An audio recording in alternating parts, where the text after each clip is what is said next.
Hello, everybody, and welcome to the Tardis Zone live on this Wednesday evening. The Daleks return. Yes, while some people were in bed, there was filming going on, and right. Well, so here's the story. Right. So apparently, they hired, as we know, we talked about the up security, but apparently these people that they got happened to be Doctor Who fans, right? And while they were in awe, apparently, at the Daleks being taken off this truck, fans were going around taking photographs, right? And then it got leaked on the internet last night. Um, Again, though, we've been talking about the Daleks on this channel for months. I have told you that they have been coming back. It's another hit for the source again. I mean, I don't I don't know how many times the source has to come through before people start believing in what I'm saying. And I'm talking about the J-bots. You know, you just have to soon come to the realization that I might actually be telling the truth. You know, but we'll talk about the Dalek. There was a Dalek there, a black one. Now, some people have made interesting points, right? Some are saying it's nearly like the Resolution Dalek, except it's just a bit fatter. Some have actually said as well that it might be actually it looks a bit like Tens Daleks repainted maybe. I don't know. I'll be interested to hear what you have to say on that. Also, Children in Need obviously launched yesterday as well, believe it or not. Actually, one was official and one was unofficial because obviously the leak. But Children in Need obviously released our album cover for obviously the album. I'll throw up the photographs later on. I have them. If anybody has seen the album cover and the artists that are singing and want to like say anything about it, I don't look. It's for charity anyway. Fair play. I've nothing really to say on the album, but the album cover is funny. David Tennant does a weird little face and stuff. They all do their weird little faces, and of course, Jodie Whittaker doesn't disappoint. You know, she has this thing even when she's doing so. She just has these faces. I just have to laugh now. It's actually funny. But yeah, so we've got loads actually to discuss. Oh, also as well, I don't know if anybody's seen Star Wars trailer. The Rise of Skywalker, as I like to call her, Super A.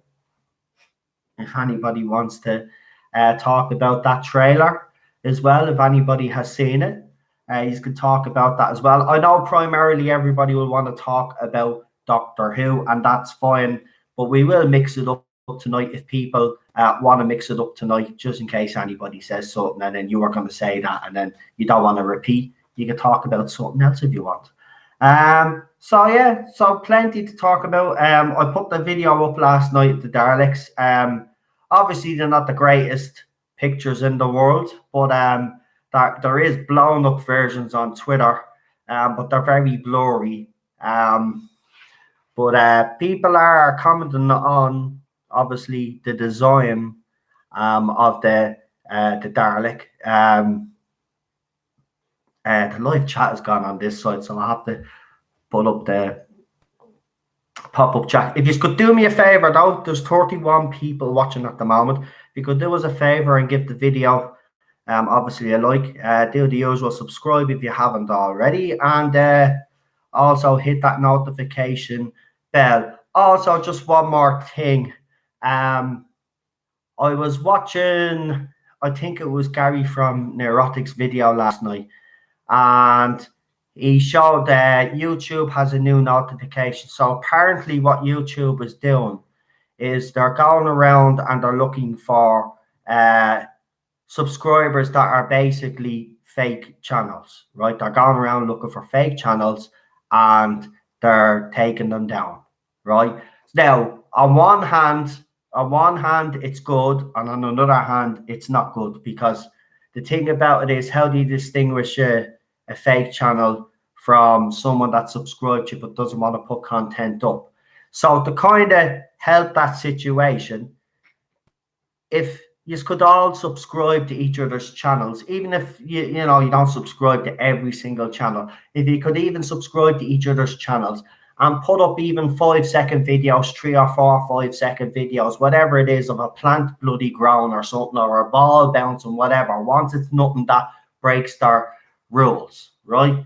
And then they'll see that there's content on the video, and then if people that are subscribed to your channel can just go and watch the video, no, it's only a stupid little video, but then it'll show them that there's activity like their video and all that, and then that'll help combat YouTube actually taking down your accounts, because I know some of you have only set up accounts to obviously subscribe to channels and to listen to your favorite YouTuber. So if you could do that, I think that would be one way of actually trying to combat this, to be honest with you. And, they might be able to get their hands on all the trolls and then kick them out, because that will be a good thing. We don't need trolls on YouTube. We get it on Twitter. We get it on Facebook. I don't mind a clampdown once it's actually done properly and they actually take the accounts down that deserve to be taken down. But you can get into dangerous territory here. So, and I mean, can you really trust YouTube to do the right thing as well? But I will do anything in my power to try combat this and try help you guys to stay on YouTube as well. So if you could do that, if you don't want it, that's fine. But there is a possibility that your channel could be taken down if you don't have content on it. So because that's what they're doing. They're taking down accounts that they think are fake. So do whatever we can to combat it. Do you know what I mean? You always think outside the box. So put a few videos up, even if they're stupid little videos of your wall or whatever, and people even like the video and even comment even better. It shows that your channel is active. Right, we'll go and see who's in the chat, because the chat is gone here, so I'll have to put the pop-out chat on. So let's have a look.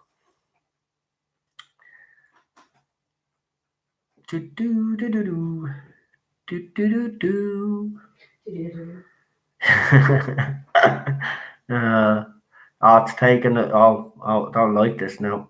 Oh, here we go. Right, we're getting somewhere. Right. We'll go all the way back up to the top if it'll let me. For some weird reason, it's actually freezing, is it? Oh, no, there. It's just a bit slow because of Jesus. Right, there we go. Right, so we've got Unknown 289. We've got Dane here. We've got Daniel. Geek named Joel is here. JJ Hunt is also here. Welcome. We have Amy, the Last Time Lord. We've got, let me see. We've got Paul here as well. Welcome, Paul. We've got the wife here also. We've got Yvette here. How are you, Yvette? I will actually discuss that little bit of news in a few minutes. To answer your question that you asked me, yes, I have went and I have spoken to the relative people. They're actually going to see if there's verification in that, and hopefully we'll have something to say tonight, but we'll wait for now. We've got Amy here as well. We've got Stephen here. We've got Raymond here. Welcome, Raymond. We've got Gary here. Nice to have you back, Gary. Gary was overwhelmed with work this week. I was just a bit worried because I didn't hear from him. So it's good to see you back, mate. Michelle is here as well. We've got Charlotte here as well. Welcome. Who else have we got? We've got John Guggen here. Welcome, John. Nice to have you here. And that is, I think that's everybody, is it? Hold on. Just to make sure. Now, High Desert 004. We've got Bad Wolf 66 as well. Sorry, guys. Your names just popped up there. They pop up in a bit of a weird order, but you can probably see it on the screen there. So I have everybody. And not my Doctor Who, of course. Jesus, I forgot you. How did I forget you? Like, Paul says Gary wasn't working. I was re-educating him against taking my talking points. I love it. I love it. Noel, did you see the Star Wars leaks? The ones where they're talking about where they tried to destroy all they brought all the old characters back to destroy them so Disney could have their own franchise and that are still actually still filming because they've actually like messed up the movie. Yeah. If that's what you're talking about, yeah. I've been watching Doomcock and Neurotics videos the last couple of weeks. Oh, and Ted, here, look, we have a little surprise guest for you all. Come here, buddy. Now, see, he doesn't come up. See, this is what I thought. He only wants me to jump in on me because he wants me to get involved for. Right, here we go. Yeah. Say hello, everybody, to the little guest star that we do have on this video stream. This is Ted for anybody that doesn't know, but you've probably all known by now. Isn't that right, buddy? Are you a good boy? Yeah. And this is Ted. Everybody likes to see Ted once in a while in the video, so there you go. You have his little fella here. Yay, everybody loves you. You know that? Yeah? Yeah. And if you do like dogs, hit that like button. Yeah, isn't that right? Tell them. Oh, you licking me nose? Good boy. Yeah, go on and get your boss. And right, the Ted Zone. 289 as well. Teddy.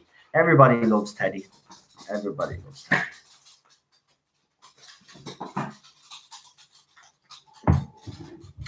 Yeah, but Star Wars is in a lot of trouble. And do you know what? As I said in me Star Wars, I actually did a video on the trailer. Now I'm not one for really doing videos on anything else. It's very rare that I do. I've started to branch out a little bit, and you know, if they don't do well, then I'm not going to do them. But they seem to be doing okay so far, right? So there's some people out there that do like them. But I did a Star Wars one. And I was very interested in the comments, even listening to Star Wars fans, and they said they agreed with me. Now, I'm not going to sit here and claim to be a diehard Star Wars fan because I'm not. I was more of a Trekkie growing up as a kid. I did watch the Star Wars movies a lot as a kid because my dad was a Star Wars fan, and every time a Star Wars movie was on, we watched it. It was the same with the prequels as well. I've seen every single movie that they've made, right? Not impressed. Right, for people, there's people out there that actually think that this trilogy is better than the original trilogy and better than the prequels, right? The original trilogy, not a hope in hell. The prequels have their problems, but the prequels had their problems, right? But for me, the prequels actually felt like Star Wars. Hey, buddy, I'll check my messenger now, Jay. Hold on, though. I've got a message switch.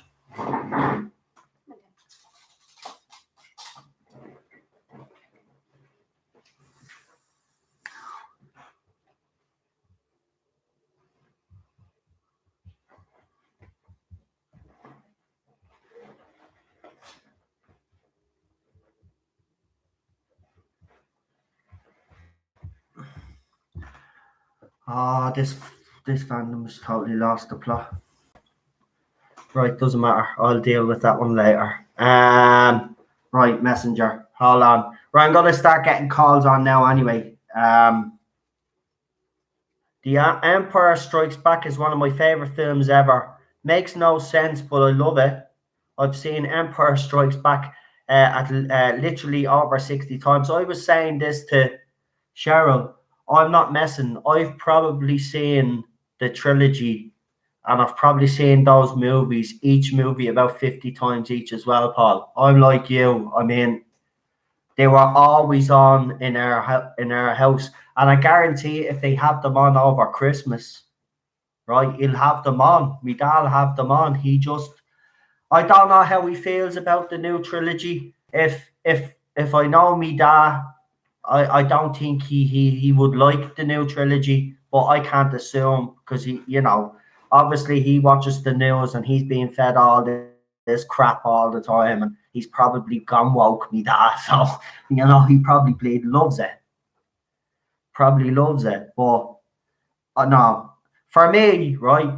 as a non-Star Wars fan, and I wouldn't even say I'm a casual watcher, right? I'll tell you one thing. I said it in my video. I'm more of a Star Wars fans than the new fans that have jumped on this new trilogy, right? Now, I'm not saying all those fans that jumped on the new trilogy like the new trilogy, right? There is some that actually hate them, right? But here's the thing, right? I'm not a Star Wars fan, and I could see from a distance what they've done to that franchise, right? It's been an absolute disgrace. It has. Those characters, Mark Hamill. If anybody now, I don't get me wrong, I'm pissed off with Mark Hamill, right? But I will say this, right? If you are Mark Hamill and you are looking, right, and I think I heard he broke down. I don't know if that's true, right? But if he broke down like he was supposed to break down, right? The reason why he broke down is because he could see what was happening. Now I know people have said, "Yeah, it must be a bit naive if you think he'd get work again if he came out and said something." But I'd rather he did, because Star Wars fans deserve so much more respect than they have been given. This trilogy is not worthy of Star Wars fans. And then I hear, Freddie Prince Jr., or whatever his fucking name is, bruh, fucking idiot, right? Come out and rant and have a go at you, right? Because you don't like the new trilogy, right? And then he comes out with stupid facts, right? That actually don't even make sense. Even the trailer yesterday, and as I said, I'm not a diehard Star Wars fan, and even I copped onto a few things. JJ is just an absolute tick. He doesn't have a clue about continuity, right? So Finn says destiny brought them together in the first movie, right? But in this latest trailer, it was the Force. It was the Force, right? Then I hear these new fans, Super A fans, she's the chosen one. Actually, no. Anakin Skywalker was the chosen one, and everybody fucking knows that. And even a Star Wars fan, that's not a Star Wars fan, even I know that, right? This is the problem with new fandom. They're not educated enough. They don't actually invest in the franchises like we do. This is why I will never respect any of them. I will never respect their opinions because they talk bullshit. Renee is here as well, and I see Leland is here. I just saw those comments, so I just said I'd give you an old shout out. Betrayed George Lucas. Now I have to look at this message actually because I got what's this now? What the hell? Oh, for Jesus Christ.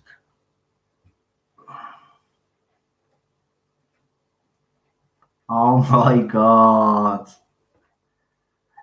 So basically, Doomcock and all those other guys that were saying all those things that were saying about the leaks, and everybody was coming out and slating them all. You've just basically showed me, and now Disney have been. That is brilliant. Well done, the Phantom Menace. Yeah. Right, no way. They actually, do you know what? They called it. They've been saying it for fucking months, man. And nobody believed them, and they've been ridiculed for the even the newspapers and all attacking them. And it's all at the coming out now. Well, do you know what? That's what you get, you bunch of idiots for. You know what? You should have listened to them. These guys are not doing all these videos because they hey. They do it because they love their franchises and they don't want to see their franchises go down the toilet. What can people not understand about that? You know what I mean? These newspapers and all attacking them. Do you know what? Fair bleeding play. That's a victory for them. Do you know what? Well done. No wonder their channels have skyrocketed the last couple of weeks. And they deserve every single one of their subscribers, because every single one of them are doing it because they love their franchises, right? And they're trying to inform the fans and show the fans the tactics that Disney and everything are up to, right? Absolutely disgraceful, Disney are. Disgraceful. Biggest con artists out there. All these live action movies and all cheapening cheapening Walt Disney's legacy, right? That's what that's doing, right? And I'm not a big, huge fan of Walt Disney either, but you don't fucking weaken someone's legacy by doing second-rate live action movies of animated classics. Sorry, teddy bear. Sorry, buddy. It just annoys me. Hey, Chuckzilla, nice to have you here as well, mate. But it's ridiculous, right? I'm gonna start getting on callers now because that's what this is about, isn't it?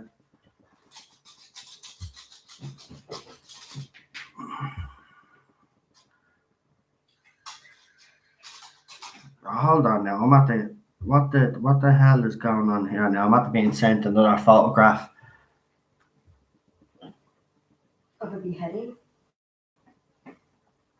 Oh my God, Chibnall's gonna lose his shit. Oh, there's video footage of it there. Oh my God, there's video footage of that new Dalek that I seen blown up by the fucking bronze Daleks. Here. Oh no, I can't because if I show you, I'll probably. Can I? Oh, can I? Oh, he is gonna lose his shit. This is pathetically. So that black Dalek that I showed you, that redesigned Dalek, is actually lying there in pieces, smoke, and there's actually people walking by on the fucking bridge with a bleeding camera phone, and nobody is bleeding doing that about it. And there's all the cast and crew running around. Well, not the crew I mean, running around like a bunch of idiots.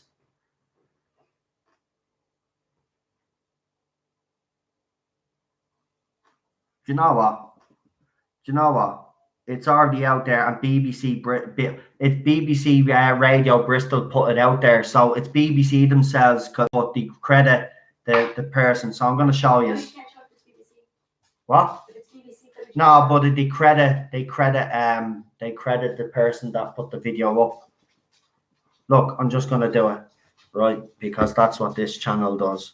If this live stream gets taken down, I'm sorry, right? But here you go. I can. There it is. Daleks in pieces. Look.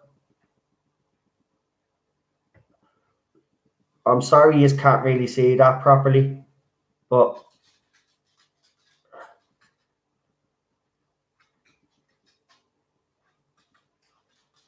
so they've smashed the Dalek.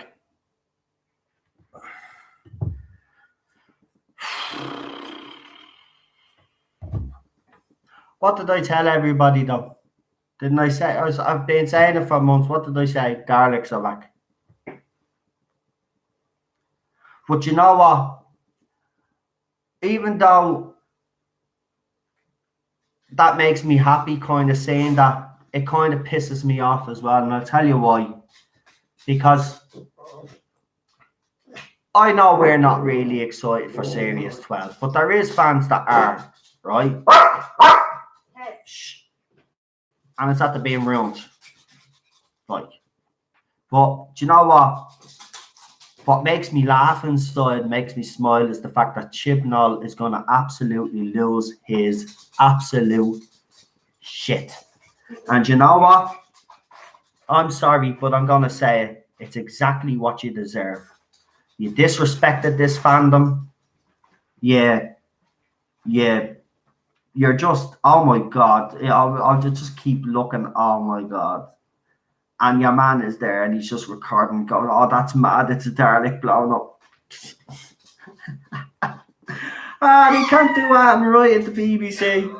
Seriously, they can't do that. No, I'm actually, oh, lovely. I love it. I'm sorry. I know I'm gloating, but I love it. I absolutely love it. Get away. Oh my God. Well, for all you J-bots, I keep saying Jody bots, it's J-bots. For any of you J-bots out there now that have ever dealt with me, yeah, I think you ought to be scared right now. Seriously. Scared right now. Oh, and by the way, without giving that away, that's not going to be it. Now, you can take that wherever which way you want.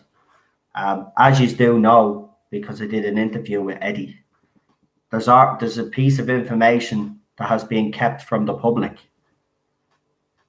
That's not it.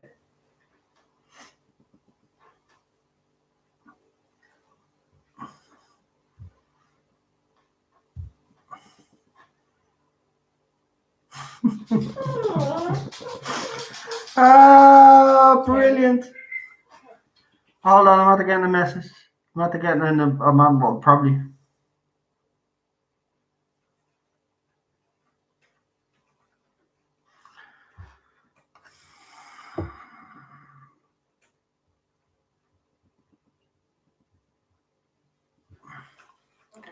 Right, let's get this show on the road. That is just beautiful. Thank you, Peter, for that. By the way, it's on Twitter. It's all over Twitter. So I don't know how I missed it because I'm actually on Twitter. I'm obviously not subscribed to the right people.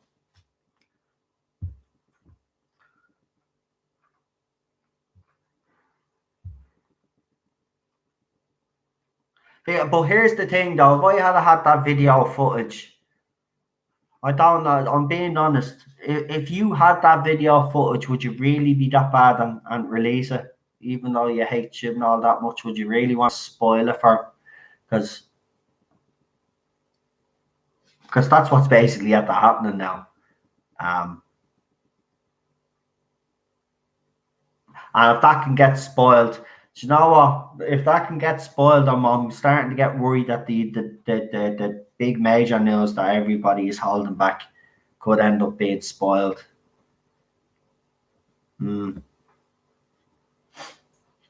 Right. Let's bring on our first caller and we'll see what everybody thinks. I don't know if anybody's seen that footage properly. But one more time for anybody that hasn't.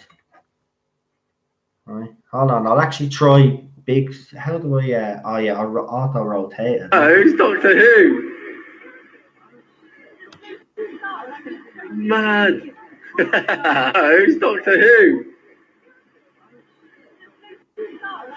Mad. Who's Doctor Who? Mad.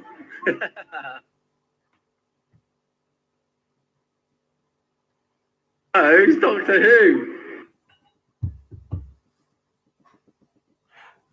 I don't know how they got away with that. I really don't. I just don't know how BB.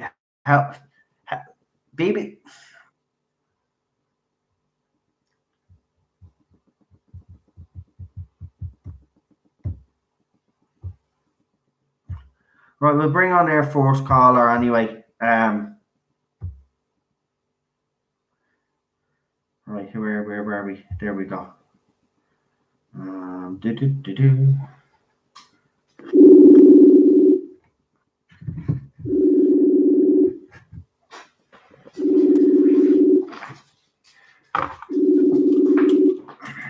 Hello, no. Hello, how are you, Neil? Oh, not bad. Not bad at all. Well, you've just seen the footage there, so we'll just get straight into it.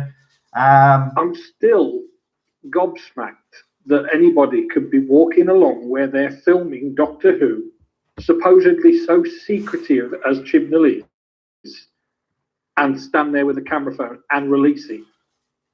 Yeah. How is that even allowed? Well, you could. Here's my theory on it.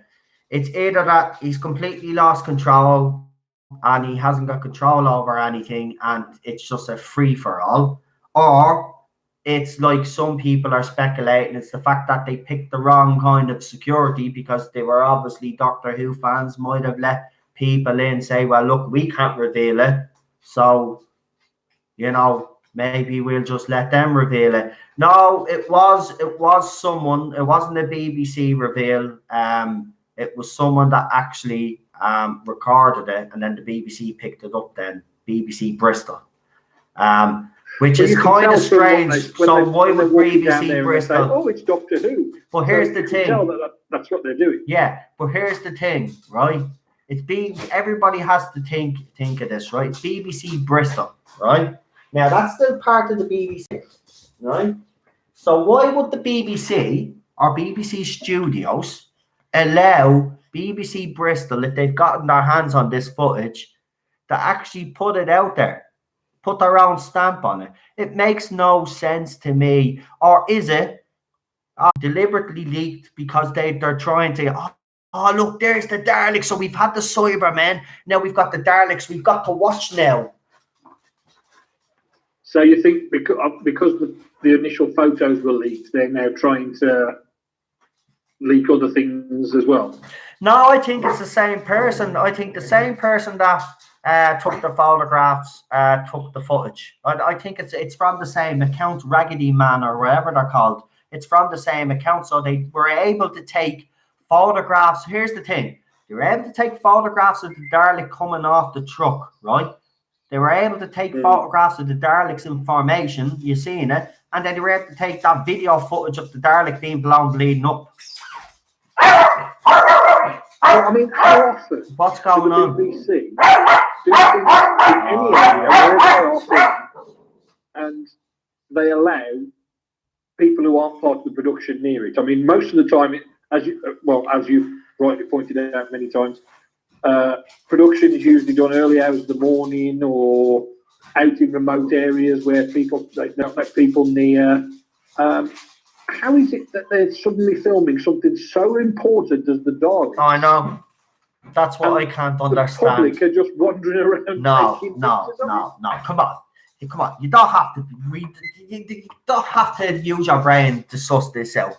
This has been. Yeah, the Thing King said it there. It's leaked accidentally on purpose. That's exactly what has happened. They knew as soon as your man, they said, "Fecka, let's just do it. It'll probably garner some hype for the show." And listen, don't be surprised. And I said this to a few people last night. Don't be surprised now if we start. Not, I said the floodgates start opening. I think that's a bit strong to say.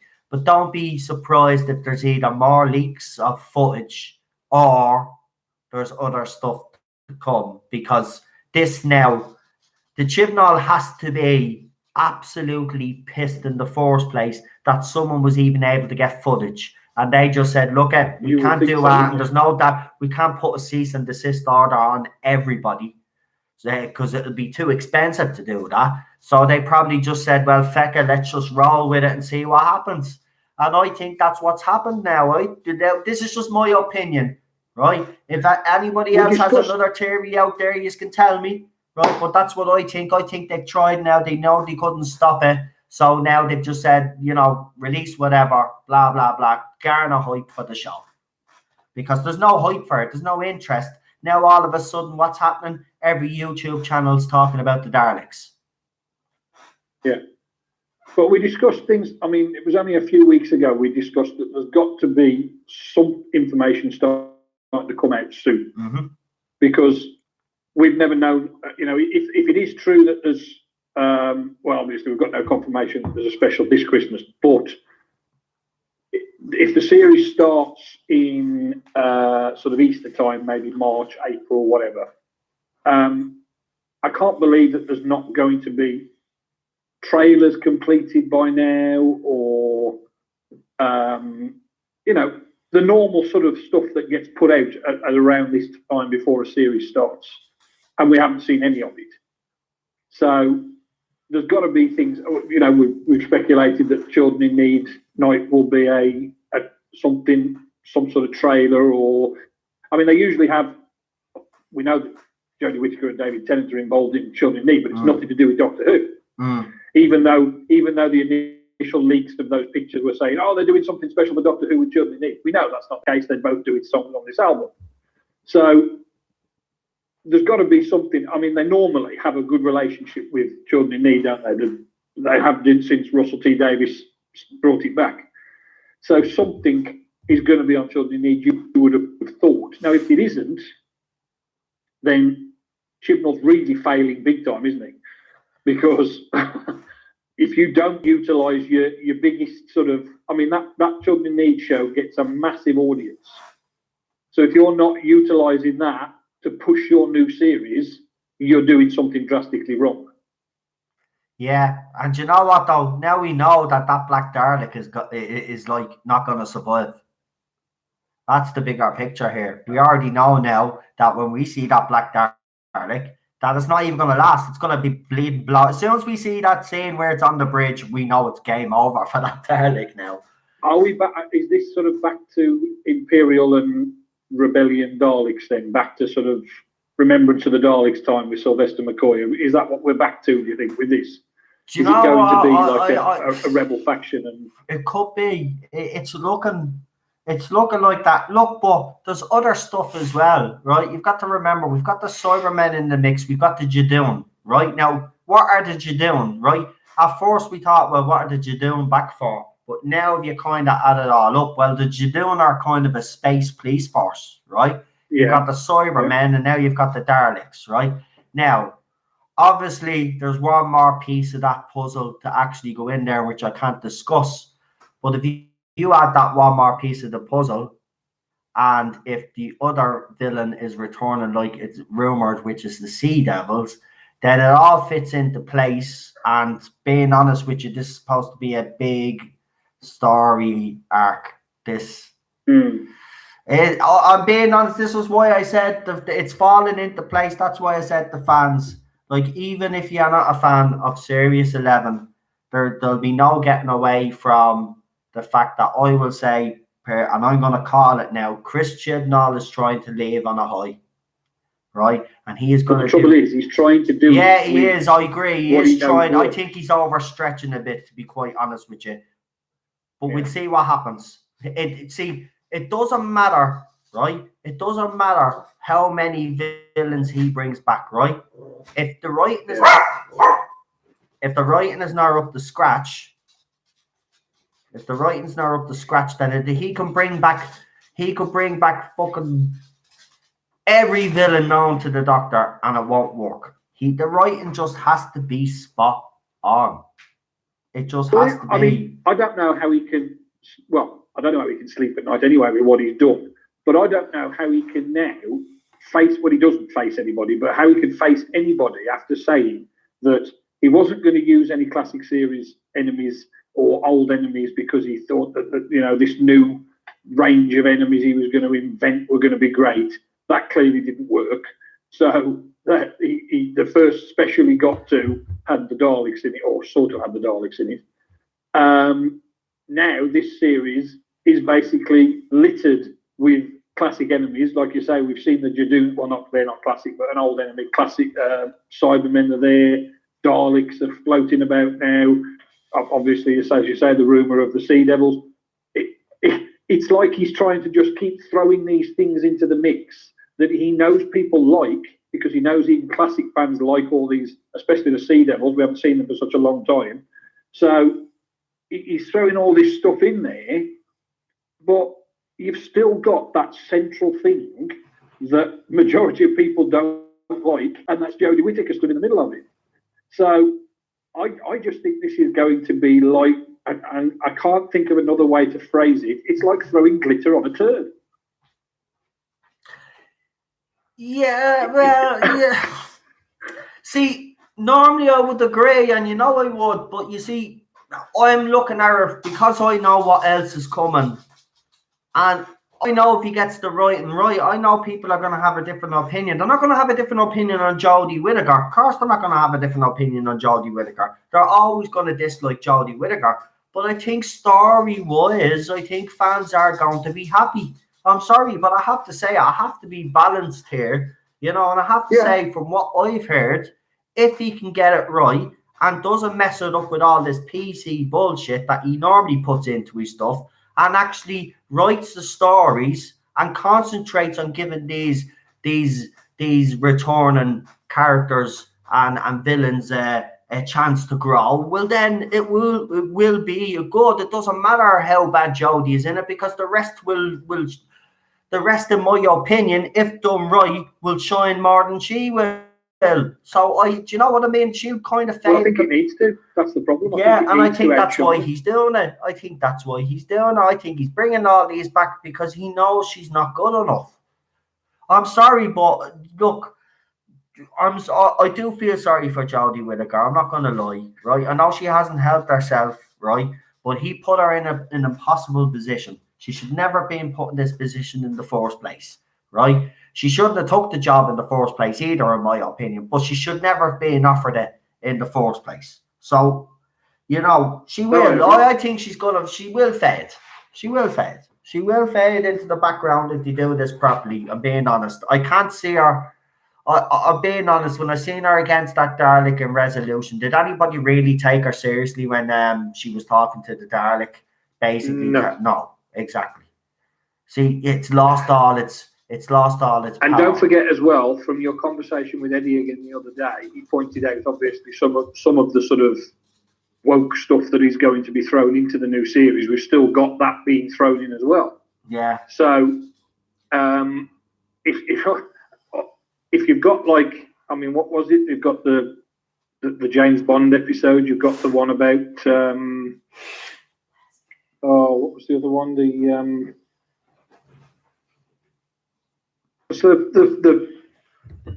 The French woman. Oh, yeah, that's right. I put the photographs up on that as well. There's they're doing the story on some and Florence Nightingale apparently as well. I talked about, and I can't remember what they are now. And if you've got that, I mean, it's only going to be, assuming still 10 episodes, the same as last year. So you've got to cram all this in there with all these classic monsters as well, because we're fairly. I mean, I don't know about you, but I'm assuming that these Daleks are for one of the specials, either the end of the series or the Christmas. Excuse me, the Christmas special when she ends, because we don't actually know whether it's the end of series 12 or the Christmas special when she leaves. So it could be that those Daleks are being filmed for the last special when she is actually going to regenerate. So it's going to be the big Dalek battle that she gets in the middle of and gets exterminated. So that'll be a good thing. Do you know what? I'd laugh if this Black Dalek somehow was coming back to actually save the Doctor, and the Bronze Daleks were actually trying to stop him and to try to kill the Doctor. Maybe that's what it is. Could be that. Could be. I've just figured out the end, and there you go, Chib. And I'll use that. Yeah, what do you say when what was Donna used to say when she was? Remember when Donna when they were what's her name? Your woman, the writer, the wasp one. Agatha Christie. Yeah, her. Remember, she kept quoting her, and she said, "Copy." What was it? Copyright. Oh yeah, there you go, Chris. Copyright that, Chibnall. There you go. Right, bring the Black Dalek back through time. Try save the Doctor, but what happens is the Bronze Daleks find out about it, and they say, "Fuck that, we're not having any of that shit," and come back then, take that Dalek out, and then take the Doctor out, and we're all happy.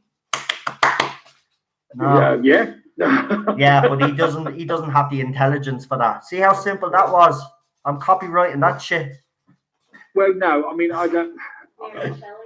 I've said from the word go that I hope her reason for regenerating is a painful one, but that's just me being nasty.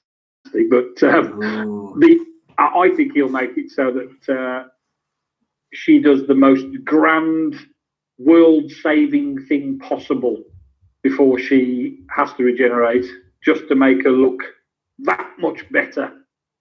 So she has been the Doctor that has literally saved the entire universe before she has to regenerate. I think it'll be something like that. But that's what I'm probably going to try doing. Then she fails, and then that'll just be... Yeah. Where's your feminist crap then? Yeah, get away. Well, it failed. Just like, but it is.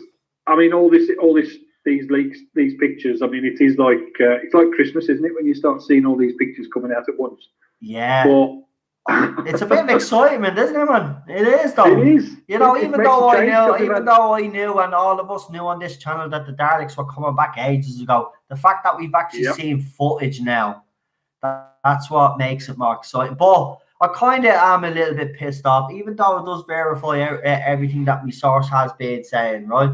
The thing about it is, I kind of am pissed off for those fans. And I will say, I do have problems with the J-bots, but they'll be gutted because, you know, like they're precious Daleks. I have to admit that I know it wouldn't do sort of these sort of news channels much good, but I actually would be a lot happier to not know anything about a series before it starts. Yeah, I know like some people might not agree with that, but I hate this age we're in now of spoilers. I mean, the missus watches her soap operas, but she knows everything that's going to happen in these soap operas before they start. I know, because they're in a magazine or something. I know, they do it all the time, I know. And the same with Doctor Who now. We tend to find out pretty much everything that's happening. There's the occasional surprise that we get, you know, but majority of the stuff is pretty much well known before the series starts. So it doesn't leave you with. It always takes me back to the Cyberman story Earthshock in Peter Davison's run. That the BBC didn't reveal who that enemy was going to be, and you only find out right at the end of episode 1 when you see a Cyberman pop up. And that to me is what made it great then, because you were just like, whoa, didn't know that was going to be them.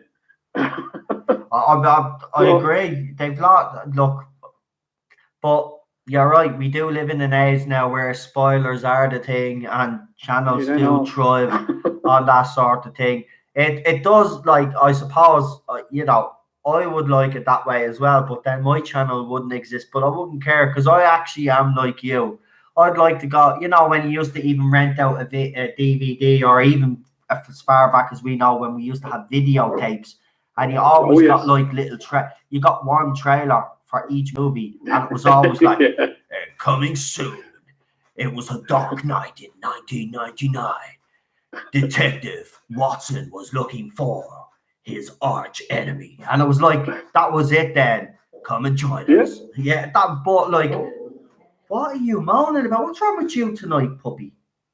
What? What's wrong with you? Is it you? He didn't like your voiceover guy, not voice then. Do you want it? You want? Apparently, he doesn't want you to talk either, Neil. Right here, he obviously wants to sit down beside us, right? So there we go. Right, there you go. No, see, now you don't. Teddy. Now you don't. Make up your mind, little pup. There. Right, now. Say hello to everybody. Right, do us a favour, because you've got about 16 seconds to go anyway. But listen, I forgot to let you shout out your channels and all that the last time you were here. So do the usual and then put all the links, obviously, in the live chat, as we do on this channel. So as everybody probably knows now with me, it's all Not My Doctor Who on whichever format. So Facebook, Twitter, YouTube, and yeah, please. There's not much content on my YouTube one at the minute, but there's enough to keep me from getting kicked off, I think. There you go. And if you could all either, as I said earlier, and for anybody that has joined the chat late, YouTube have a new policy. It comes up. It's been coming up on the bigger YouTube channels, and they are deleting YouTube channels that they deem are troll channels and fake channels, basically. So what I've suggested is, if you could subscribe to each other's channels and even put up little 5-second videos here and there once in a while, just to show them that our channel is active, so they don't delete you. What's wrong? I put you up here, then you don't want to sit here, and then when I put you back down, then you start growling at me because I start talking to everybody here. Now I'm going to say good night to Neil now, right? And then I'm going to bring on my next caller. Now be quiet for a minute. So Neil, thanks for. You want me to take him? I might have to, yeah. Thanks for joining me tonight. I apologise for that. No problem. You know what Ted is like. Sure, you get. He's a little mad. Earlier on, the two dogs were barking at each other in the video. Oh, yeah, they were. Yeah, funny. Right, go on. I'll talk to you later, mate. Thanks for coming on. Okay, no worries, no. I'll see you later. Bye, everybody. Bye, Cheryl. She said bye. You don't know if you heard her. I just about heard it in the distance there. From a distance. Go on, I'll talk to you later, pal. See you later. All right, go on. And that was Neil, everybody. Thanks for coming on and discussing that. I mean, I do agree with you.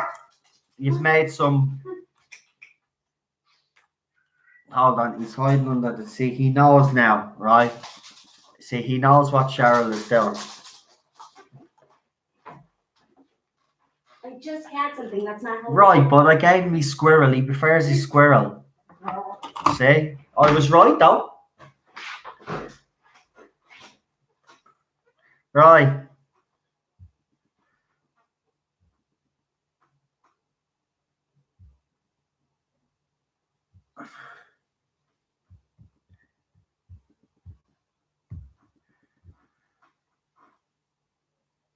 Right, we'll bring on.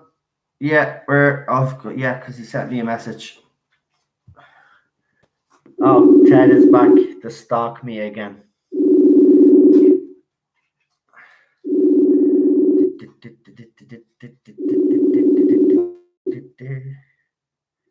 Hi, Noel, how are you? I'm not too bad, Daniel. How are you? Yeah, I'm not too bad. I'm not too bad. I can just hear your computer in the background. It's a bit echoey. Could you just turn the sound down for me a little bit, mate? Yeah, I've sorted it. Right, grand. All right, what would you like to rant about tonight? Because I heard you sent me a message. You said you wanted to have a rant. Well, obviously, I wasn't too keen on the design of the Daleks, so because I had an idea in my head that basically all I wanted was a more sort of classic design, like a classic picture, all to give us some sort of nostalgia back in the show. And like I think like the redesign is like very similar after the New Year's special Daleks. Now I don't know if I've told you my points on that, but like I didn't really like the communication that looked too much like a toy basically, and it looks as though it's pretty much the same. Now on to my second point. You showed in the video the Dalek being smashed up for one of the episodes, and basically I can kind of see both. I can kind of see both sides in regards to obviously BBC have now oiled an episode, but also like see the point. I can see the point. It kind of serves as channel right, basically, because he kept it so under wraps, and he's not up for addressing criticism. So you kind of eat what you sow, channel. And have it all your own way. You all the time stop acting like a like a spoiled 6-year-old that basically, and just get on with the job in hand. And like I'm gonna have to like kind of repeat my next point.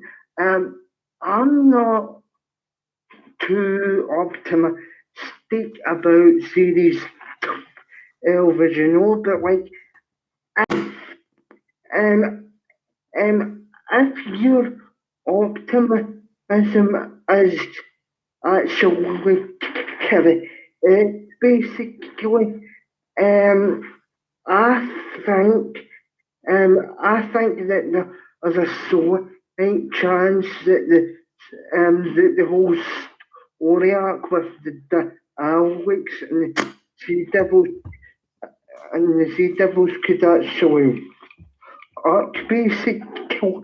Now, unfortunately, it's still going to be a very uneven series because got the you've still got the historical the historical PC events story, so it's going to be a bit uneven if you get what I mean. What do you think? Well, firstly, I will just on the Chibnall point that you made. I mean, he has tried very, very hard to keep everything under wraps.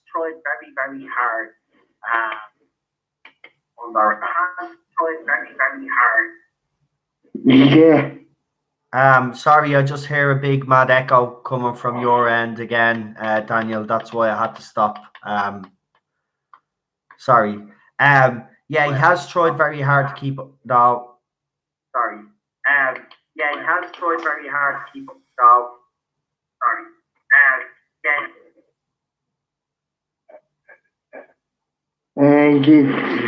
You know. Yeah, it's just I can hear myself back. Daniel, I think you have your volume up too loud. I can hear myself actually talking to myself. Are you there? I know. Okay. Yeah, I'm there. I know. Yeah, I'm there. Daniel, there's an echo in the background. You'll have to turn down your computer, mate. Yeah, so basically. In the background, you'll have to turn down your computer, mate. Yeah, so basically, I think it's going to be a very uneven series in regards to like the sort of stories that they're going to tell, and basically as well, I think that I think that the Cybermen are going to get rid of all of it because they're going to make the Cybermen into transgender Cybermen. And to be honest, now.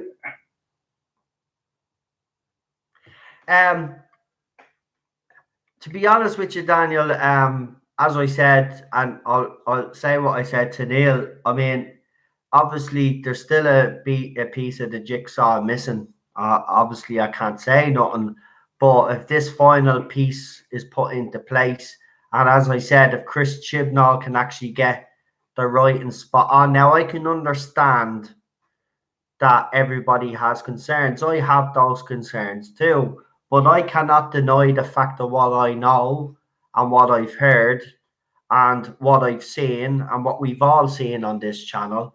And I'm being honest, I'm a little bit more optimistic than I was before. Don't get me wrong, Daniel, I agree with you. I was like you, very pessimistic about this new series. But as I said, I've heard things and there might be just a chance that Series 12 could be something. Now, listen, as I said, and I'll agree with you on this one, it doesn't matter how many of these people, the things that he brings back. If the writing is not spot on, it's going to fall apart.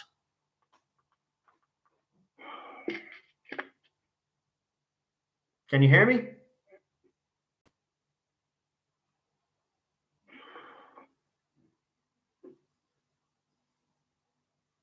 Hello? Can you hear me now? Yeah, I can hear you. Can you hear me?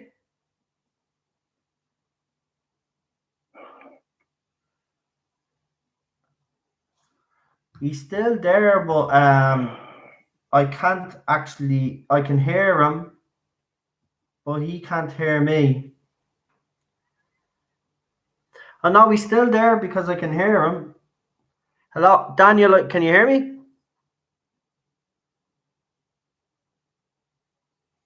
I'll ring him back. I'll stop the watch and ring him back because it's only fair. I'm gonna ring you back, mate. Gonna ring you back. Let's do this. Right. Right, we'll try again. We'll try again, buddy. Don't worry, we'll get you back on. We'll get you back on. Right, I'm back now. Can you hear me? Yeah, I can. Can you hear me? Hello?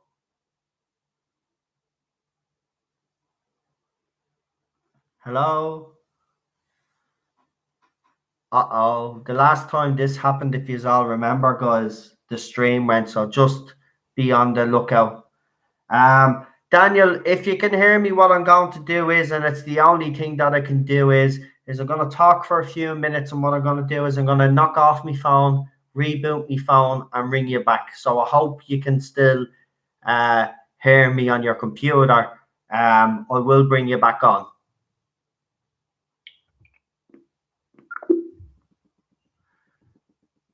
Right. This is absolutely ridiculous. This is. I see Raymond Williams has joined the chat. We've also got Matthew Pounder here as well, and Peter Davison. Welcome, guys. Welcome. Nice to have you here. Please do us a favor. We'll be getting Daniel back on now in a few minutes. If you could please give the video, obviously, a like. Share this live stream. And remember, you know, YouTube is making it hard for people out there. As Neurotic says, that their new algorithms and stuff favor the big corporations, and the small independent YouTube channels like myself are not getting much coverage anymore. So if you could do me a favor, hit that like button, obviously the subscribe button if you haven't subscribed, and also please share the channel if you can, or even some of the videos. And get, you know, the best way of getting this channel recognized is word of mouth, obviously.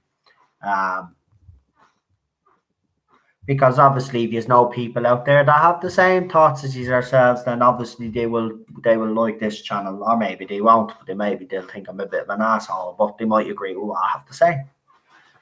You know? Right. Let's try this again, because I don't want Daniel to feel that he's been left out. Because you know me, I don't like people thinking that they're being left out. Wait, oh, that doesn't look good for me phone. I will say I've dropped this phone about 15 times today, so it's probably on its way out. The screen and all is smashed. Long story. I don't know, I used to be great with me hands, right? Could keep everything in me hands. Now I've just gone butterfingers. I just keep dropping shit all the time. Right, here we go again. Hopefully, fingers crossed.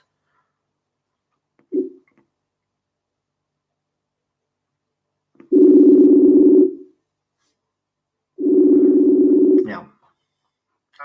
I know. Right. I can hear you, but Daniel, you'll have to do me a favor. Your computer is on in the background, and I can hear it, and it's confusing me because I can hear both of us talking at the same time. Yeah, I've kind of I don't know what happened with the sound. Yeah, but as I basically said, so it's going to be uneven with the historical episodes and the story arc, though, because basically, in my opinion, it's going to be a confusing sort of thing. No, because like it have been better or just carrying on with the story arc the whole way through and just forgetting about the historical episodes? Look, that could be a possibility, and it could be true. But again, I will say, you Yeah. know, we won't know. Obviously, none of us will actually really know until we actually see the first episode and see what they're going to be doing with it. Because I mean, if he's going to have those many villains in it, he'd want to be doing it pretty quick enough. There can't be any messing around. There's only 10 episodes and a special or something, isn't it, this year? So I mean, like, Yeah. so I mean, he'd wanna be. If he's gonna do this, it'll have to be straight out of the blocks with it. There'll be no pussying around. Yeah. Yeah. I was going to ask you, is the 10 episode format going to be the usual format on or is that just specifically for Chris Chibnall? It's Chris Chibnall's idea to do the shorter season. His justification for it though is that his episodes are longer, and that's why. But yeah, and to be honest with you, the better start adding a lot more of the monsters, and because BBC are getting told by all these action figure companies, you need to actually kill on monsters and get rid of Jodie Whittaker as soon as possible, or you're not doing business with you. It's time for all the bots as you call them to actually accept what's happening, and there'll be more news, and they'll eat up to series 12 that's coming out.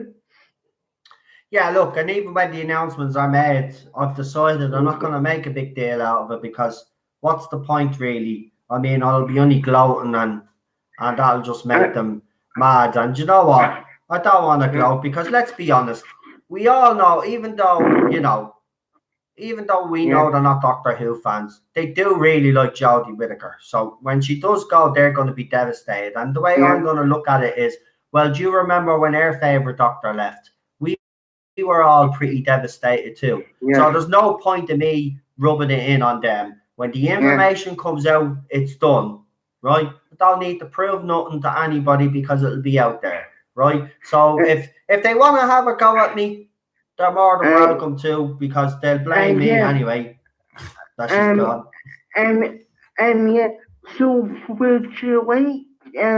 So would you personally encourage people like myself to actually give the story arc a chance? Because basically I'm considering not watching series of anything. So would you series 12? Sorry. So would you personally would you personally recommend that I give this story arc a try though, based on the information that you've received? Right. That is a very good question. And I knew this question would come up. So this is the answer I will give everybody. Right. If you're gonna critique Series 12, in my opinion, if you're gonna do it, you will have to watch some of it. Right? If when Series 12 drops next year, and I have people saying in the live chat to me, I don't like it, shit, and you just haven't watched it, well then I'm not going to entertain people like that. At the end of the day, I'm not saying you should watch it. It's a personal choice. If you feel that strongly that you can't watch it, that's fine. That's what I'm here for. I'll be doing reviews with other YouTubers out there, and we'll be letting you guys know if you still want to watch. Right? If people do want to watch, that's up to you guys. I'll bring yous on because then when we do the reviews, then yous will be able to give yous our point of view. All I'm saying is it's up to the individual person. I know I did say a few months ago, and I will put my hand up and say this, I did ask people to boycott Series 12. I'm not as strong on that opinion as I was before. No, I'm not changing my opinions on anything. The reason why I'm saying it is because I know Jodie Whittaker is gone. I know Chris Chibnall is gone. And do we really need a boycott when we know they're gone? No. And yeah, but I'm also kind of scared as because I know that you think this story out's a good idea based on what your sources have said to you, right? But basically, I'm scared in case he doubles down, no, because he already knows he's already on his road out anyway.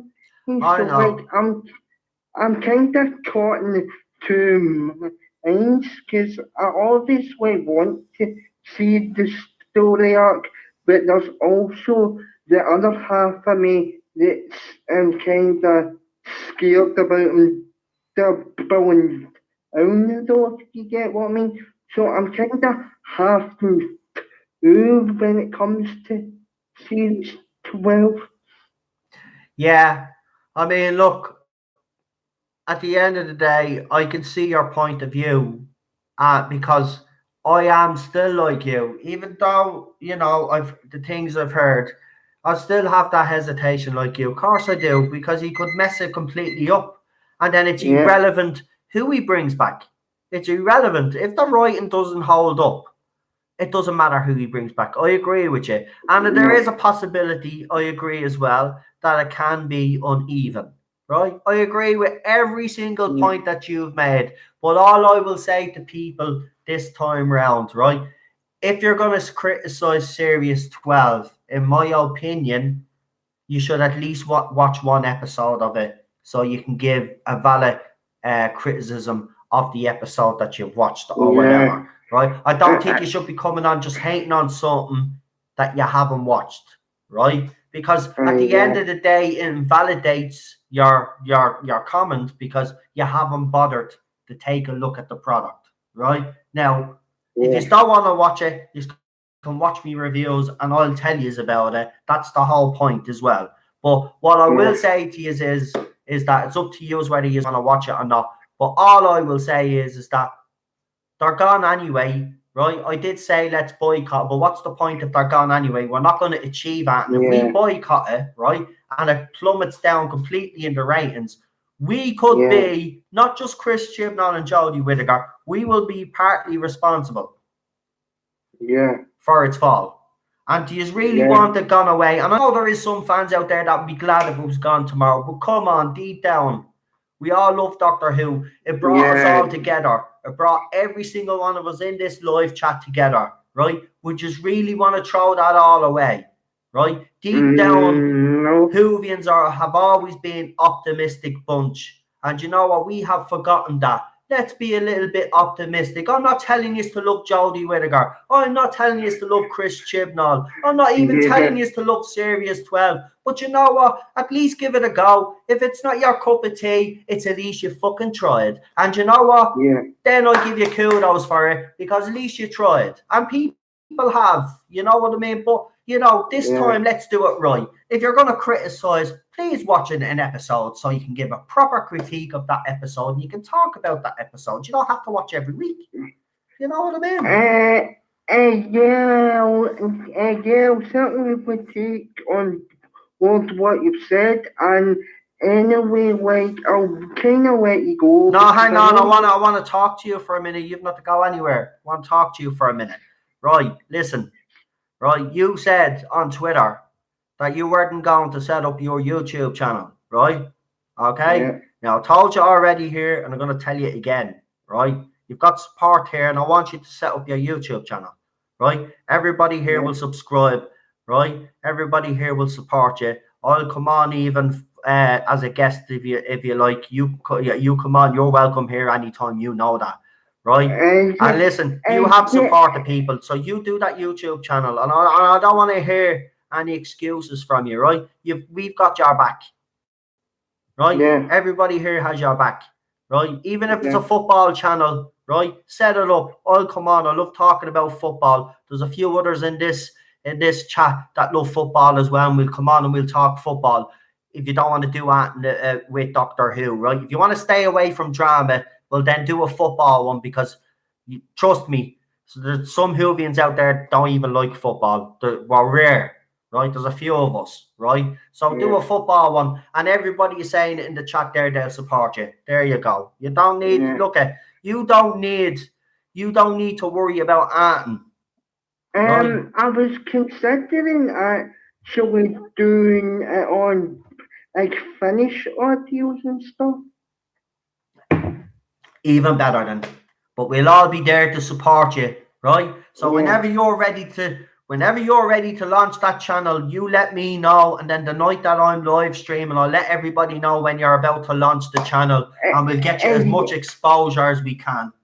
Yeah, and I'll get you on for an interview as well, because it's time that I interviewed you for a change. Oh, I look forward to that. Actually, I look forward to. Do you know what? I'll even let you do it on this channel. I'll bring you on and you can interview me. Yeah. Right. I'll tell you what, we'll even arrange that right for next week or something, right? I will bring you on here, right? And you can interview me. We'll do a pre-record and you can interview me. So get your questions together, right? Yeah, right, cool. I'll let you go and get on your next call, but thanks very much for that. No, doing that, right? No problem. Look, and I'm serious, man. You arrange that with me, and we will do that pre-record next week, and we'll get it out there, and you can interview me. And I think everybody will actually look forward to that. Actually, to be honest, me being interviewed. Yeah. Right, go on, mate. Go on, and listen. Good luck to Celtic tomorrow in the Europa League. And hopefully we get a decent result, but we'll see. Right, anyway, good night, and I'll let you go and get on your next call. I'll see you later. Good luck, mate. And that was Daniel, everybody. Listen, I get Daniel's concerns. I really do. And a lot of you might say, well, no, you've kind of changed your tune. I haven't changed my tune. The thing is about it is, as I said, all the pieces are fitting into place, right? So I know what's happening. So there's not what would be the point of a boycott if they're already going? If the two people that this side of the fandom think are responsible for this are leaving, then what would be the point? You know what I mean? I'm not saying you should all go and watch it. You could do whatever you want. But if you were going to criticize it, I think you should watch one episode. At least one. You know what I mean? And why not? Would you not be curious to see what's going on now? I think everybody was curious when the woman who fell to earth. Actually, everybody was, because 10.98 million people watched. So there was curiosity there. Right, now. Who we got? I just want to ask someone something. Hold on. Wait. Because I want to see something. I want to ask something.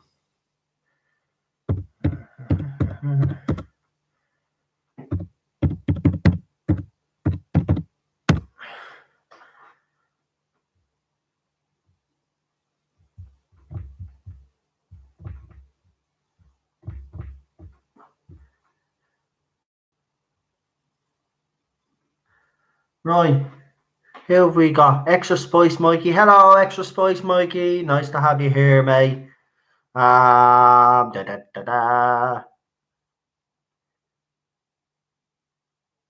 Jodie Whittaker has the perfect voice for silent movies, says Rocket Runner. And welcome to the chat, mate. Yeah. I love that joke. Oh my god. Do you know what? Some of yous are so funny. But leave it out. Leave it out.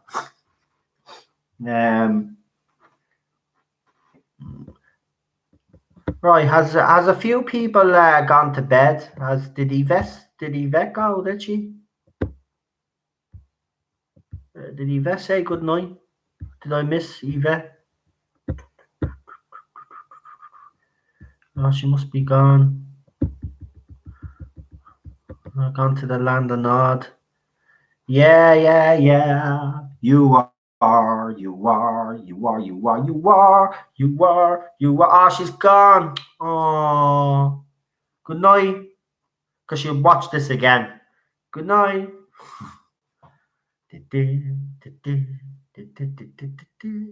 Hold on, I'm confused.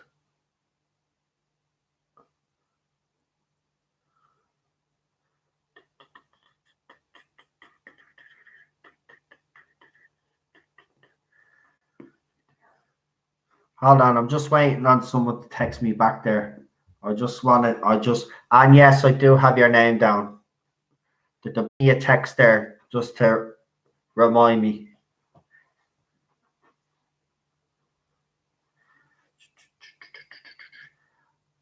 I have someone else to come on as well, but I just want to.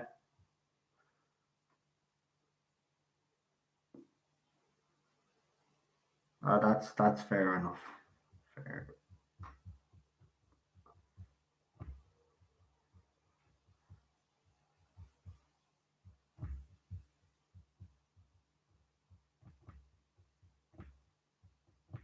Right. Hold on, guys. Hold on. Right. We'll get on. I just seen some.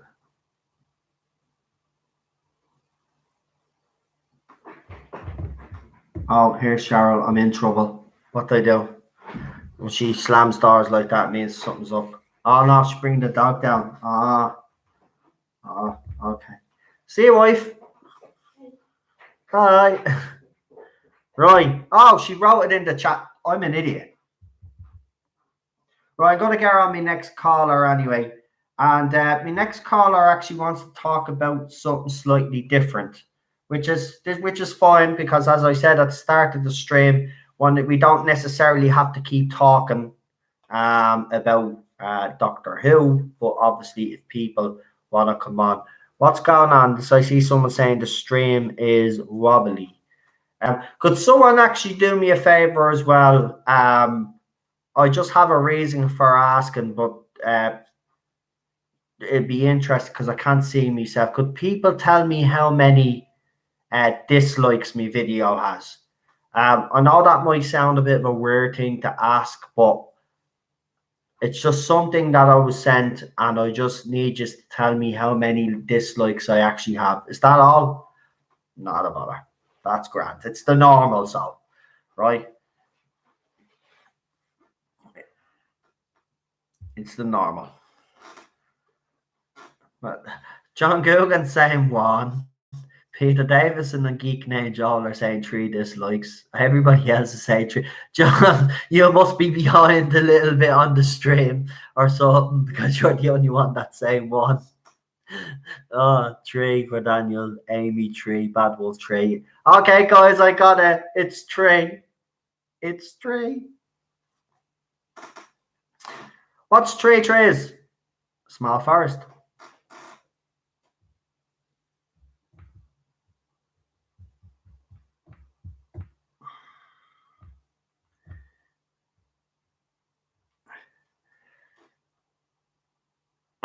There you go, John. There you go, buddy. He just had to refresh the screen.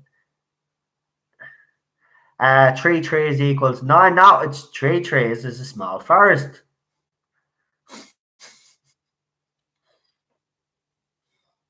A very small forest, says Paul.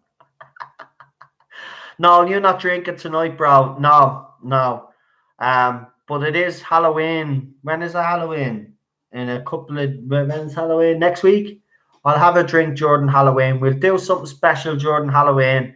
Obviously, you know, it'll be Halloween night, so we'll just have a light-hearted stream where we can talk about almost anything, and obviously like the horrors and stuff like that. And I might even get dressed up or something for you guys and dress up as a ghost or some mad shit like that. Something simple, not anything. I did dress up as a vampire a couple of years ago, but I had long hair, so I was able to put a shitload of grease, well, gel, in my hair and comb it right back like the old Dracula. I even had the part in the middle. Yeah.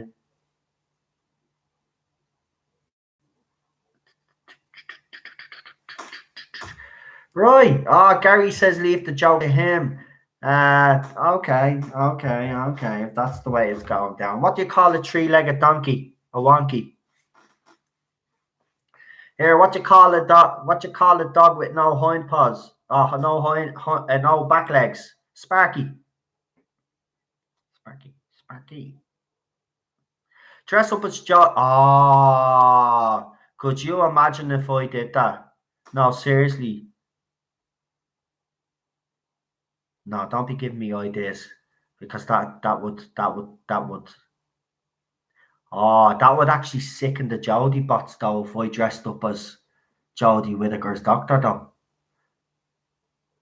I know men don't wear women's clothes, but just for one night only?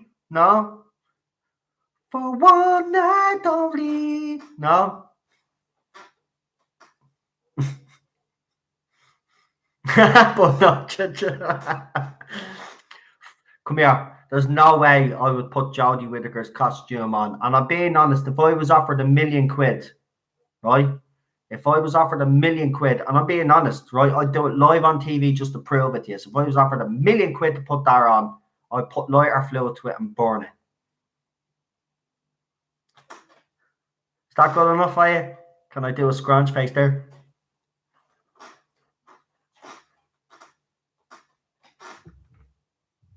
Actually, talking about scrunch face, before I bring me next guest on, that reminds me, do you want to see something?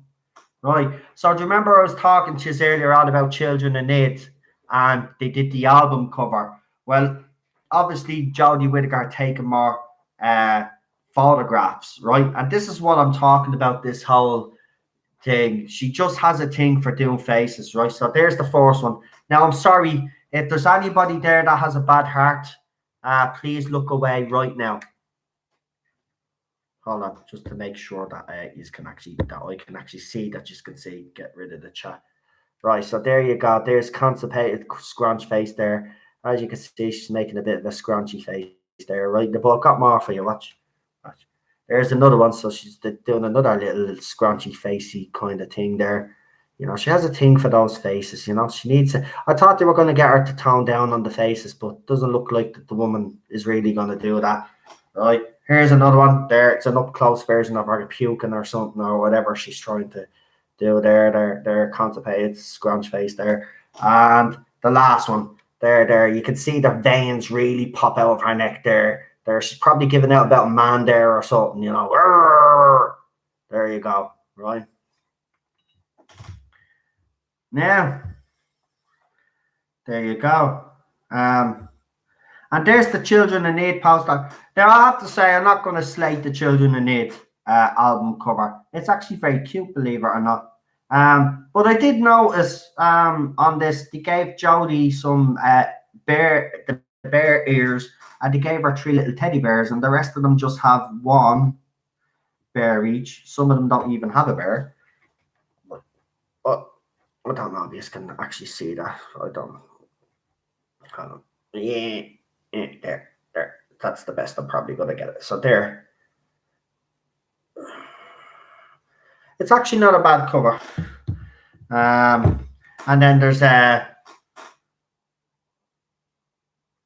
actually, I think hold on, just want to check, because I don't think I actually did the video yet. I don't know now.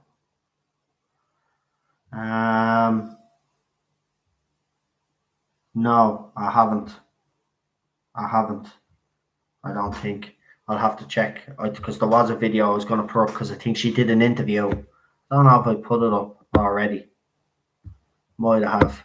Right, I'm gonna bring on my next guest anyway. Here, it's not. It's yeah. Right, here we go. Ooh, we got a boop, boop, boop.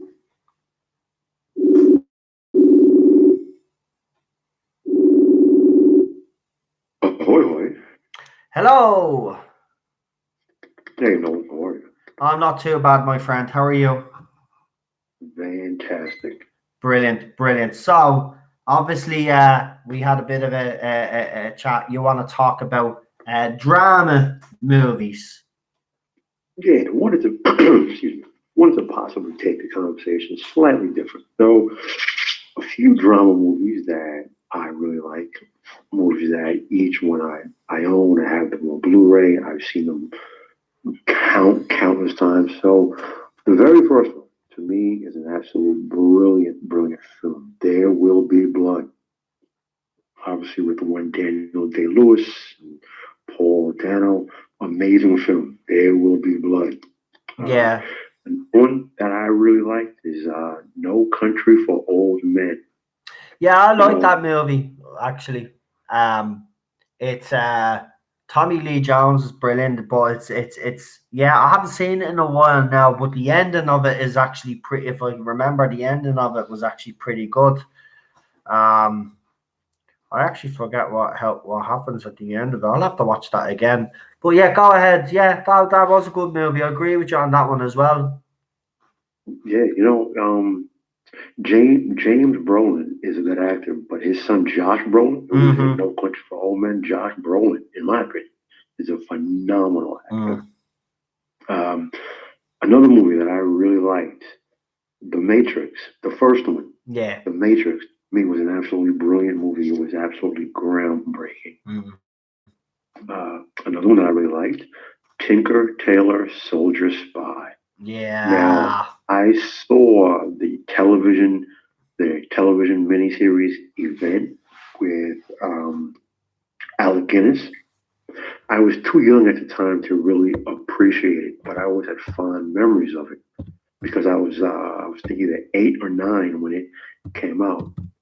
So the movie version with Gary Oldman and Tom Hardy and Benedict Cumberbatch and Mark Strong, brilliant piece of film. And Yeah. I love that movie actually as well. I have to say, it's brilliant. That is a brilliant movie, man. I haven't seen that in a while either. Jesus Christ, man. yeah. Annie, come on, what's the rest of them? Because I have to write all these down. Seriously, man. All right. I'm not messing. I have Yeah. to write some of these down because I haven't seen them in ages. I think the last time I seen Tinker Tailor was about 2.5 years ago, maybe. You have to get it on Blu-ray, Noel. You have to get these things on physical media. Downloads are great. The cloud is great, but you know what? A Blu-ray or a DVD, it can't be paywalled. It can't be lost. It's yours forever. Another one. Now, this next one, it ticks many boxes. It's a drama. It's Right. sci-fi. Some would even say it's a horror. Dark City. And to me, another brilliant film. Absolute brilliant. I love Dark City. Another one is a classic from the 60s, Fahrenheit 451. Me personally, I love anything dystopian, anything that's hard hitting, that's very grounded, very realistic. Which brings me to The Prestige, which was the film that Christopher Nolan did immediately after Batman Begins, Mm-hmm. with two of his favorite actors being Christian Bale Mm-hmm. and Sir Michael Caine. Traffic. I don't know if you ever saw Traffic. Came out, I want to say, in '99. Was a brilliant movie about the U.S. Mexico drug trade. Traffic. And a classic, Stalag 17.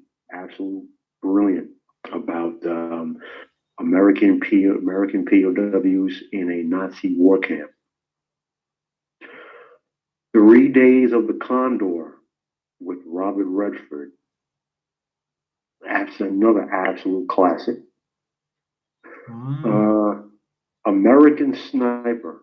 Now, I know a lot of people who are not Americans feel a way about anything that's about the military and patriotic. And listen, I do too. I'm not a big fan of patriotic, nationalistic movies, but American Sniper, from my perspective, was a brilliant film about how this man joined the military and how his obsession, how his dedication to the job turned into an obsession, and how he almost vanished in that world of being such a highly decorated sniper, almost cost of his sanity, almost cost of his family, almost cost of his life. But he found his way back home. Unfortunately, to lose his life to another vet who suffered from PTSD as well. Yeah. Do you know what Another I one, don't like about movies like that, though, if you don't mind me saying, is the please. way they kind of glamorize and make this guy out to be some sort of not superstar, but like hero. Yeah, I mean, the bottom you're line right. is, let's be honest, he was a nasty piece of shit that killed people. That's what snipers are. They have to be nasty to be able to do that. They have to have no conscience to be able to do what they do. So, like, I do agree with you. When he went home, obviously he was able to, switch off, and Yeah. he was, as you said yourself, he was murdered by another vet. That's no way to grow up. But I hate the way they glamorize and make.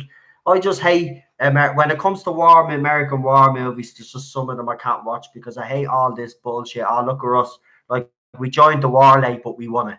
We did it. We did it. You're right. Woo! It's always us. You're right. Noel, you're right. You're 100% right. And I'm probably one of the few Americans who will agree with what you just said. You're absolutely right. And I said, I'm not a big Yeah. fan of the patriotism thing, the nationalism thing, the flag is life thing. I'm not a big fan of that because to me, you know what? Nationalism tends to lead to fascism. And we see how that turned out during the war. But so I'm not a big fan of that. But I will say this: maybe another reason why it hit so hard for me. The performances were brilliant, but also my brother was in the Marine Corps. He was a sniper. He was a scout sniper in force recon special services. So special forces. I'm sorry. So the the person who I grew up with when he went to the war, to the first Gulf War, that guy never came home. A Yeah. different guy, and he's still to this day. He's mostly the same person, but he's different, and he Mm. suffers from PTSD. And so I see how war changes you. There is no glory in war. It's No. not. It's nothing can be glorified. So, Exactly. with that said, Valkyrie, which is a movie that starred Tom Cruise and several brilliant actors, Yeah, I love that about movie. yeah, brilliant movie. About the Operation Valkyrie, the Mm. assassination attempt against Hitler. The Apostle, which starred Robert Duvall, brilliant movie. How about redemption? Because that movie was all about his journey of personal redemption. Another movie, it didn't do well at the box office, but to me, it was brilliant. Mm. Fearless. Fearless was a great movie. Um, Collateral, The another Tom movie Cruise one. starring Tom Cruise. Yeah. He starred as a hitman Yeah. with Jamie Foxx. Mm-hmm. That is a great movie. Another good drama. That's another favorite of mine. Falling Down with Michael Douglas. Michael Douglas. Yeah. And another movie that you told me you have not seen, The Game, stars Michael Douglas. Came out in the late 90s. He plays a billionaire, and his brother Sean Penn gives him a birthday present. So the birthday present is, what do you get for the man who has everything? So he wakes up, and there's like this woman who he meets, and there's a dead body, and they're trying to run from people who are trying to rob him and kill him, and he has to uncover this whole vast conspiracy to take him and his life and his company, all to find out it's all a game. It's Wow. brilliant because for such a man who was so wealthy, he was arrogant and stuck up, and it broke him down, and it changed his entire life. Oh. John So Gogan says Tom Cruise is a terrible actor. He's actually very good in Collateral, though. I have to agree with Paul. Collateral is a great movie. A hitman in it. He's just absolutely brilliant. I mean, that scene in the nightclub is just absolutely amazing. Yeah, if you haven't seen Collateral, watch it and listen to what when Tom Cruise gets into the taxi. Listen to what he says and all at the start. He's saying to Jamie Foxx, because that's the whole point of the movie.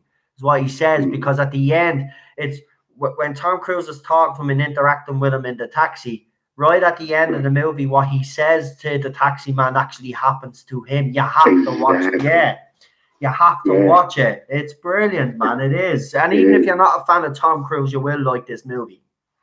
Absolutely. Brilliant. Yeah. It really is brilliant. Yeah. Now, another one. I don't know if you saw this movie. I didn't think it would be my cup of tea, but I really enjoyed it. A Devil in a Blue Dress, starring Denzel Washington as a private eye who gets caught up in a conspiracy between two politicians, and there's murder, and there's pedophilia, and there's blackmail. Absolutely brilliant movie. Don Cheadle is in it. Devil in a Blue Dress. Amazing film. The next one may surprise you, being that I am a man, but The Joy Luck Club is an absolute brilliant film. Absolutely brilliant. Well acted, very well cast, well written, well directed. Absolutely brilliant film. The Joy Luck Club. So those are just a few offhand of a few drums that I like. Another one, I doubt that you've seen it, but it was actually one of Guy Ritchie's, either his third or fourth film. It was called Revolver. No, I didn't And watch the that movie he one. made. I think it's the movie he made after, because after he made Lock, Stock and Two Smoking Barrels. Then he made Fight Club. Oh. Then he released the Rock and Roller, but before he filmed the Rock and Roller, he made Revolver. Right. Revolver is totally, it is deep, it's different. It is not the kind of film, when you look at it, you're thinking the whole time, where was he going with this? It is a phenomenal film. You have to see it, but you have to see the original European cut. You don't want to see the wider release American version, because the wider release American version had a few reshoots and it changed the story, but it's not the same film at all. You have to see the original European cut of Revolver. Absolutely a brilliant film, totally different, just out there, completely out there, and it is brilliant, sheer brilliance. And that's it. That's about it for now. I mean, I have so many others, but personally, I'm a huge fan of drama, even much more so than I am of sci-fi. And I just, for once, just wanted to take the conversation a bit away from Doctor Who for once. Just a bit different. That's all. Yeah, no, brilliant. But I will have to ask you though, because I do have you on. Yeah. About the Daleks. So I know, but I have to ask because you are on, and you know what? It's just. I mean, what do you think? I mean, firstly, what do you think of what we've seen of the design anyway? What do you think it is the design? And then I don't know if you've seen the video footage that I kind of tried to show. I don't know if you've seen that video footage, but it looks like that Dalek was blown up into smithereens. I think it's an absolute joke. I don't like it. I don't like the redesign. I don't like the new paradigm Daleks that Moffat gave us. I certainly don't like the resolution Dalek that Chinballs gave us. It's an absolute joke. the Daleks as a whole have been reduced to an absolute childish joke, as have been the Cybermen. Yeah. So I don't like, and that's on RTE, or was that Moffat? I don't remember who Moffat redesigned was the new paradigm. Moffat was definitely the new paradigm. Because right. he kind of So phased them out then. Do you remember? We didn't see them then for a while because, he made a mistake. He even admitted, but it was a way of them to try get around this whole Terry Nation thing, which I don't know how, because you're still using the same principal design. You've just added your own. See, this is the thing. Disney do it as well, don't they? And they add little bits here, and even Chris Chibnall has done it. I mean, he's even given the Jadoon here just a little redesign. Just a little redesign, just so like they don't have. It's little cheeky ways like that to get around licensing and all. Like they think they're being clever, but people can actually see through it. So in essence, they're actually being stupid. Because they're hacks, Noah. So like I said, Moffat is a hack. Chimbal is a hack. It's just that he's more of a hack than Moffat is. Yeah, that's all. True. And did we ever think we'd say that?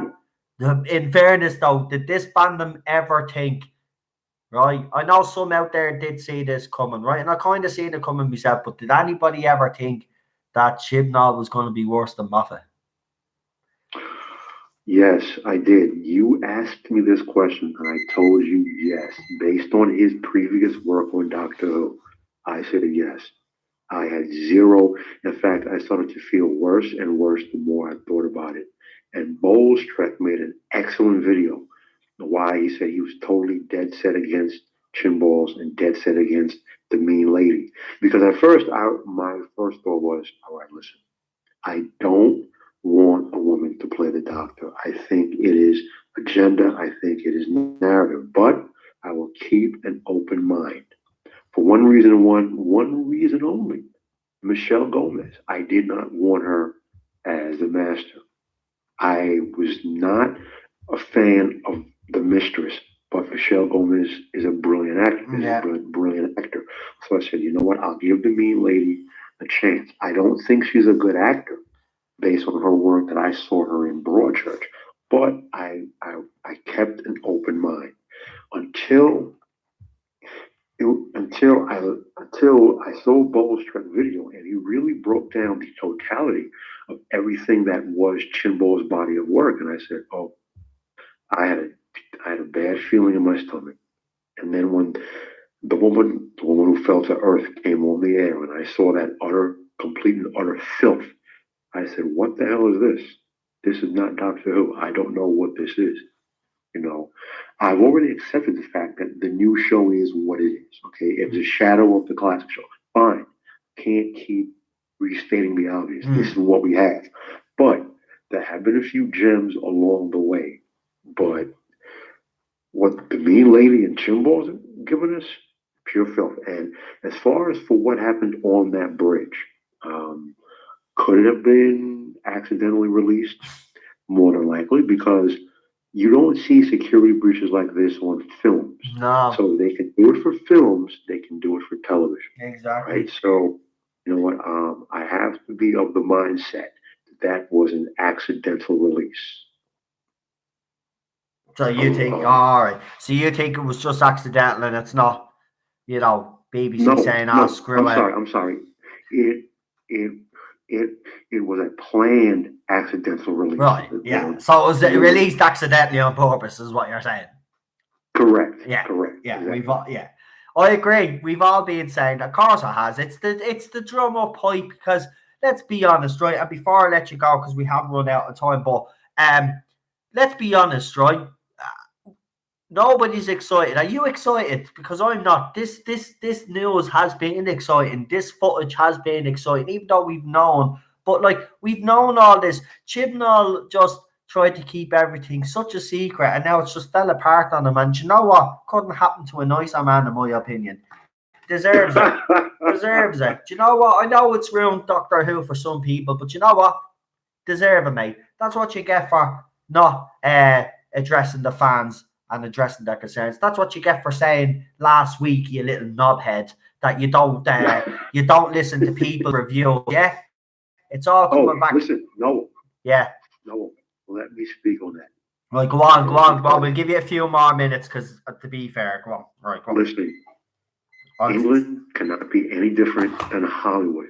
All right, people live and die based on reviews. Careers are literally made and broken based on reviews.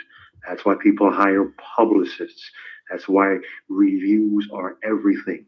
Any person in show business who tells you that they don't read reviews is lying to you.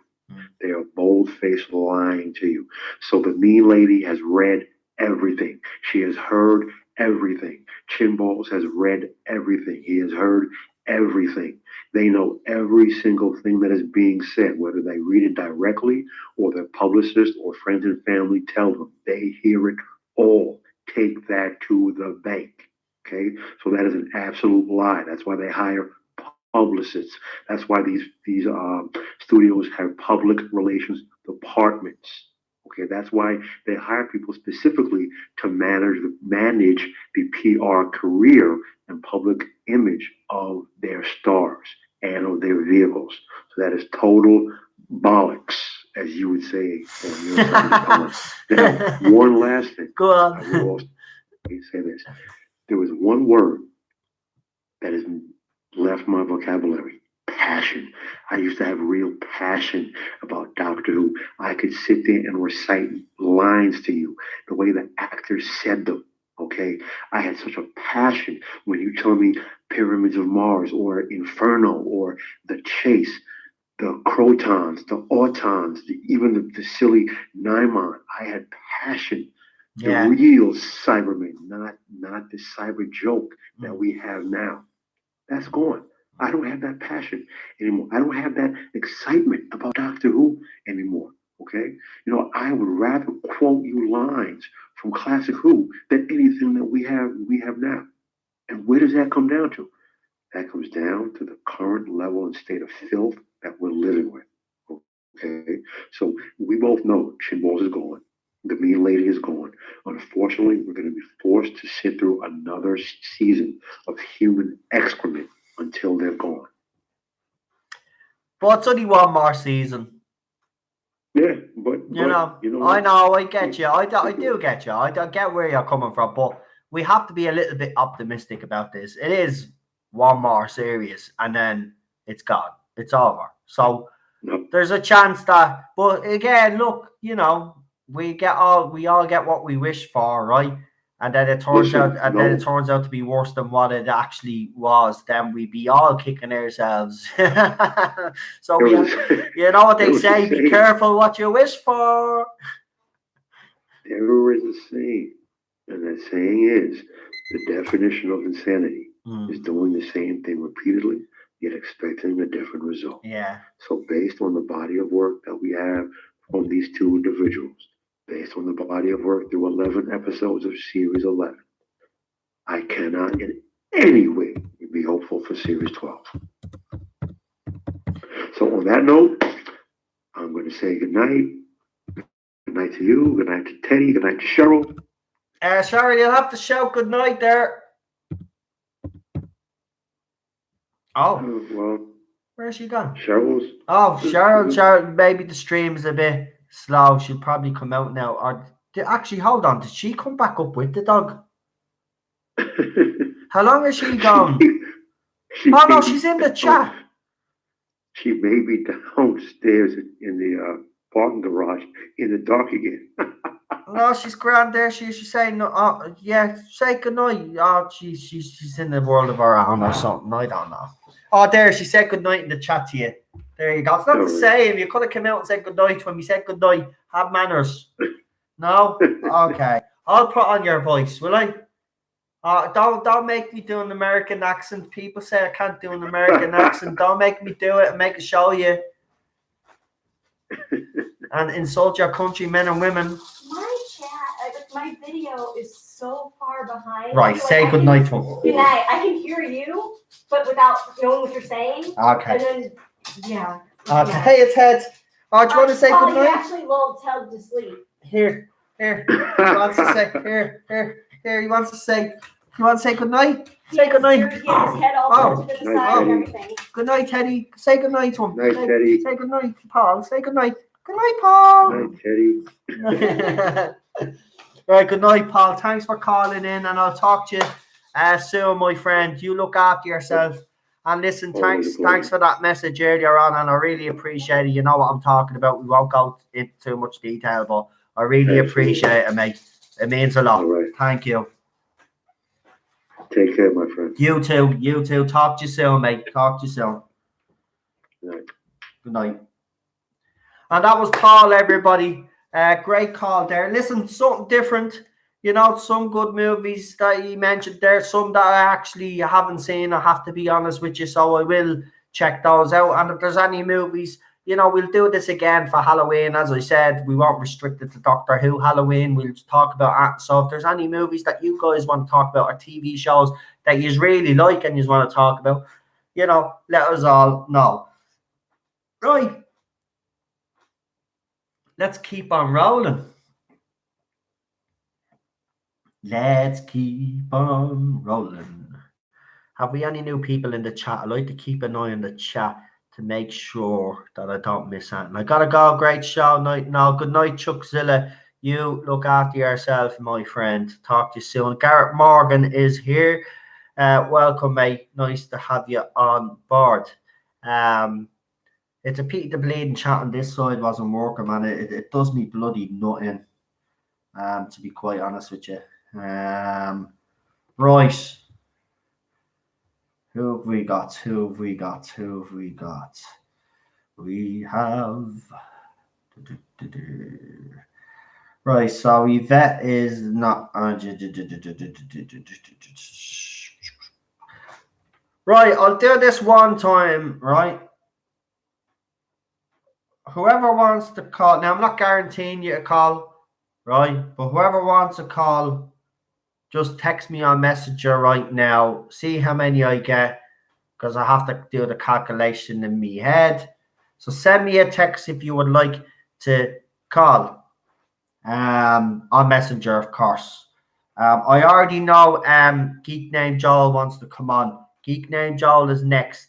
So for everybody else, if there's anybody else that wants to come on, please. Now, I'm not guaranteeing that everybody will come on that texts me, but I have you down, mate. I have you down. Yeah. I'm just asking the rest of them. Actually, there's a few people that haven't shown up tonight. I know there's a few people out sick. You know, that the weather, man, you bleed people sneezing all over me today, man. I hate that. And you know what? They don't even put their hands, cover their bleeding faces, man. Snot coming out of their mouths and everything, man. Ugh, hate winter. Gary, I know you said you wanted to come on for a call on, when was it? Sunday? Was it Friday, Sunday? If you want to come on tonight, I could bring you on tonight.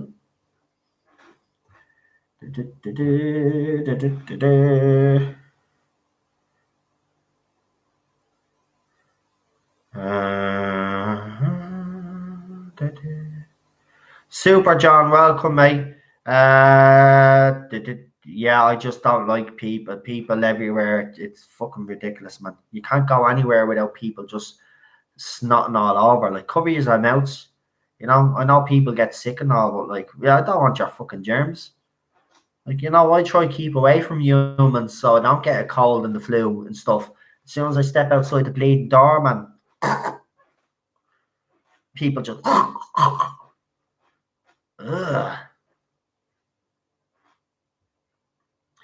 Right, well then, let's do this. We'll see.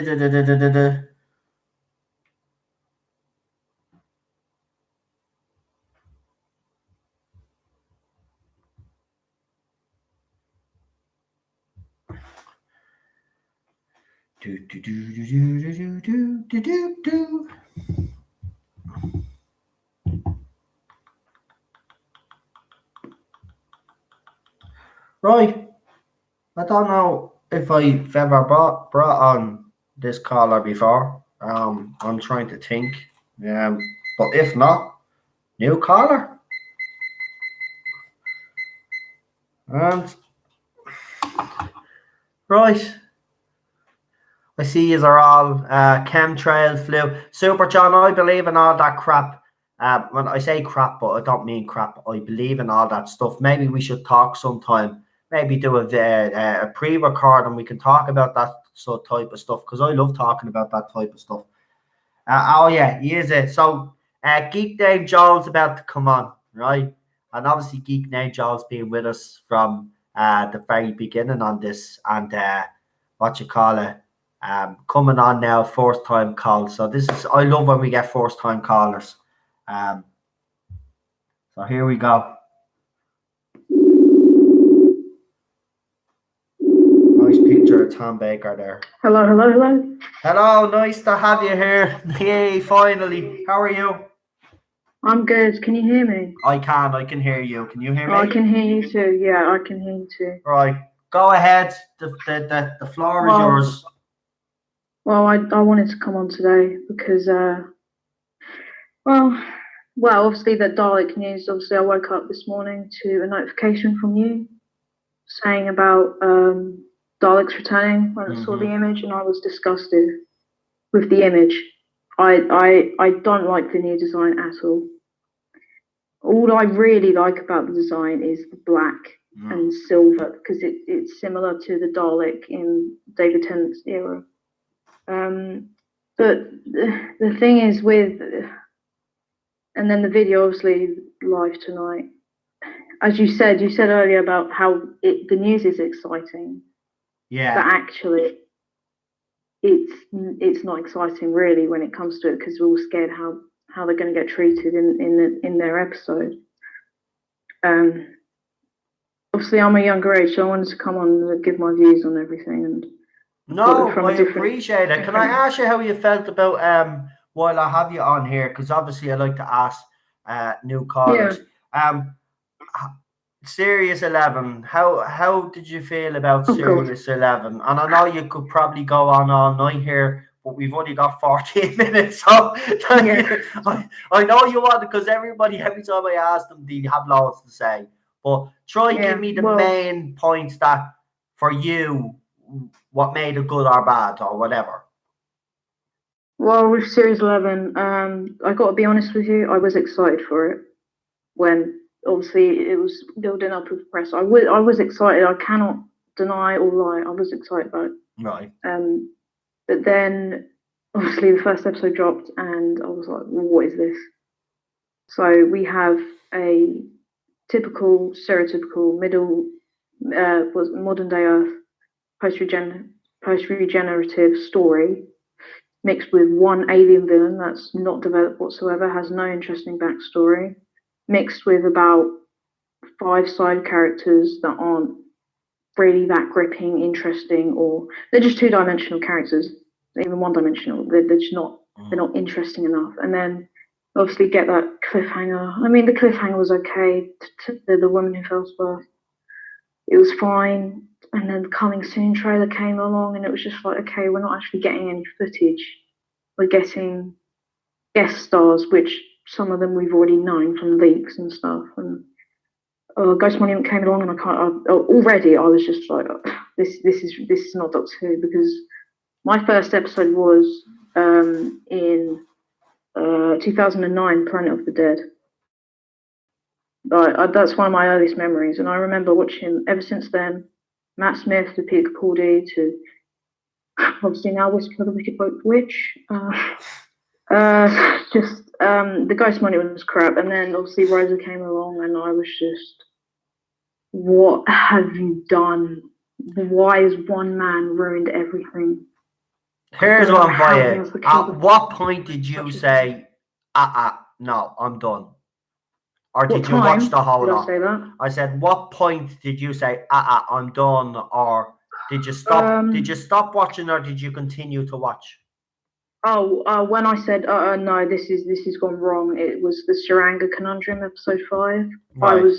that was the first time ever in a Doctor Who episode where I left the room. I was Wow. bored out of my mind. It was so goddamn bad. It was just so terrible. And then I was just like, I can't do this, because obviously the episode before, Arachnids in the UK, that was still bad. And then obviously I was like, you know what? It's only 4 episodes in, it might get better. And obviously, completely, I was wrong, very, very wrong. And then obviously, Sarang, oh, it was so bad. And then I kept watching throughout the series. Half the time I was on my phone. I was just like, I've got to give it a chance. It's a new era, you know. Got to give it a chance. Yeah. By the end of it, I was like, this is ridiculous. And resolution was god awful. I don't even call it a Dalek story, because it's not. It has the Dalek in its casing for 20 minutes. That's a good point, actually. The Yeah, that's a fair point to make. You're right, because on the rest of the episode, it's on your woman's back, isn't it? Yeah, it's on a woman's back, and then obviously you said about the metaphor that it's a man weighing a woman down, which is completely true. That's literally what they're trying to do. And it's dude. But with series 12 and all that, I mean, you said a few weeks ago about boycotting it, and I really did take the time to think. Obviously, you said in this live that, you know, it's one more series. So, yeah. But I'm going to see close to the time if I'm actually going to bother watching the series. Yeah. It's my childhood show. I've always loved it. When I was little, I always used to collect the figures and the magazines and all that. But all I'm excited for now in terms of Doctor Who's new classic Who news. So, you know, the animations, the box sets, all that. Not excited for the current era whatsoever. I mean, Chibnall has actually ruined not just mine, but everyone's childhood show. Like, I don't think he's actually capable of knowing how he has destroyed such a long-lasting show throughout 55 years, man. Like, he says he's a fan, right?